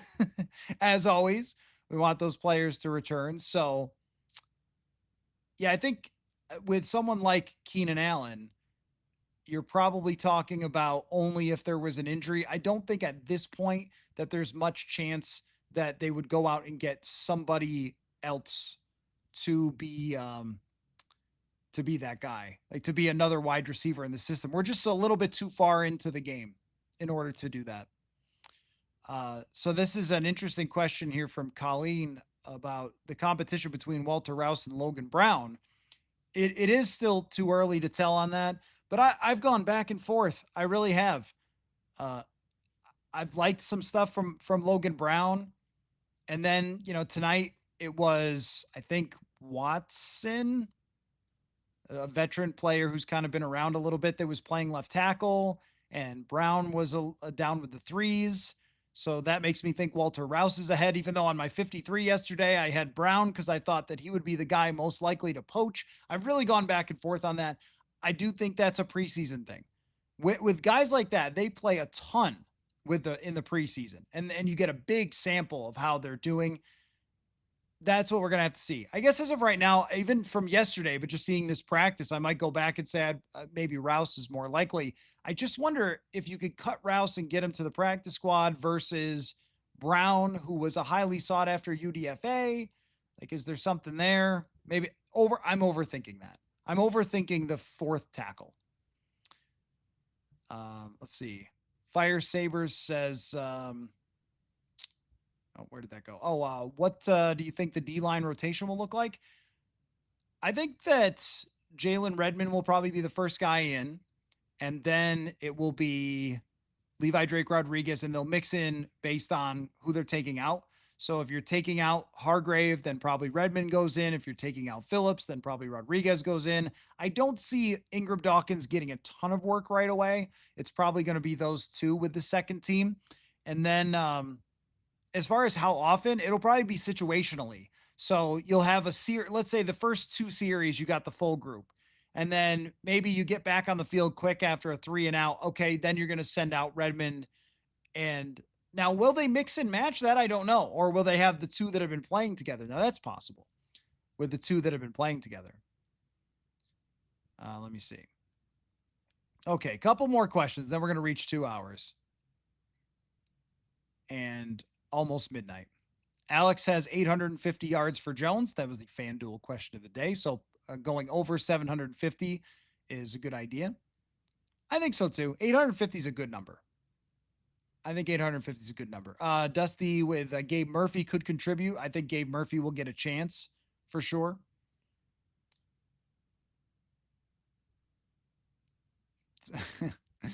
Son of Beavers, one day you're trying to cover Justin Jefferson and the next you're getting a real estate license. Yeah, that's another thing. Yep. A lot of guys go into business, real estate, stuff like that. Yep. Sales. Chris says, any concerns about the cornerback depth? Do you think that we'll maybe bring in another vet? As of right now, I would say I don't have big concerns about the cornerback depth because I was assuming Blackman was a starter and that Okudah was going to be depth. But if Okudah's played well enough to be a starter, that means Blackman is depth, and that feels pretty good, actually. And Vaughn, I just never saw it coming with Vaughn that he would look this good. Do I think Andrea Bell, do I think that JJ looks small behind the O-line? No, he's not a small guy. He's not a small quarterback. I mean, I think he's listed at 6'2" something. My first impression of him has been the same. He's a big guy. He's a big kid. He's perfectly big enough to play quarterback. He does not look small to me. He looked small to me at Michigan sometimes, but I guess when you're 20 and you turn 21, 22, you get bigger. It's a growing age. Snake Tank, how does Hargrave seem? Nasty. I mean, he's been terrific. Blackman is listed as a starter on ESPN. Not as of the rep count. As the rep count is that it's clearly Jeff Okudah at this moment. The Black L Bundy just arriving at this moment. Hopefully you missed some of the other chat, which was being trolled, and I tried to take care of that. I'm worried about JJ looking shaky. No, not for one night. Not for one practice. And then that's the thing with this camp, and it's very important to keep this in mind. McCarthy has never looked bad for multiple, like 3, 4, 5 practices in a row. There was back-to-back where the first day was bad, and then the second day was a little better, and then the day after that was fantastic. That's just how it is, I think, for a younger quarterback. It's just that when it was the night practice, a lot of people saw it. There weren't a lot of highlights to work with, and you're going to react a little more. But this isn't Zimmer era where we react as much to the night practice, although there's 800 of you watching at midnight. So thank you for reacting to the night practice. But no, the answer is no. When it comes to being concerned about McCarthy, it's always going to be, if there's a time to be concerned, we'll know it, right? If there was 5 practices in a row where it was brutal, like we would know, okay, something's off here. If he goes into the preseason games and looks way off, okay, something's not quite right here. But as of where it stands right now, it's just a little bit of a tough practice with a lot of situational stuff that didn't work out. And we'll see where it goes from here. But I think that it will be a situation where Wednesday they'll come back, they'll have a hard practice, he'll do better, and we'll, go on from there. Speaking of which, I got to write my recap tonight still. So I should get to that. And Wednesday night, we'll be back here live once again. And going to have Dane Mizutani back on the show to do another practice recap. And we'll go from there. And then Saturday, very exciting. Post game with Dane and myself Saturday night. Make sure you look out for that as well. Doing it a little bit different this year, but I'm excited about it from US Bank Stadium. That will be really good. So another fun week, guys. We got a big practice Wednesday and Thursday, and then finally some real action of Minnesota Vikings football on Saturday. So thank you so much to the huge audience here watching this tonight, this reaction to the night practice. We learn a lot every single day, and that's my favorite part. So thank you all. Great conversation, as always, and we'll catch you all very soon. Football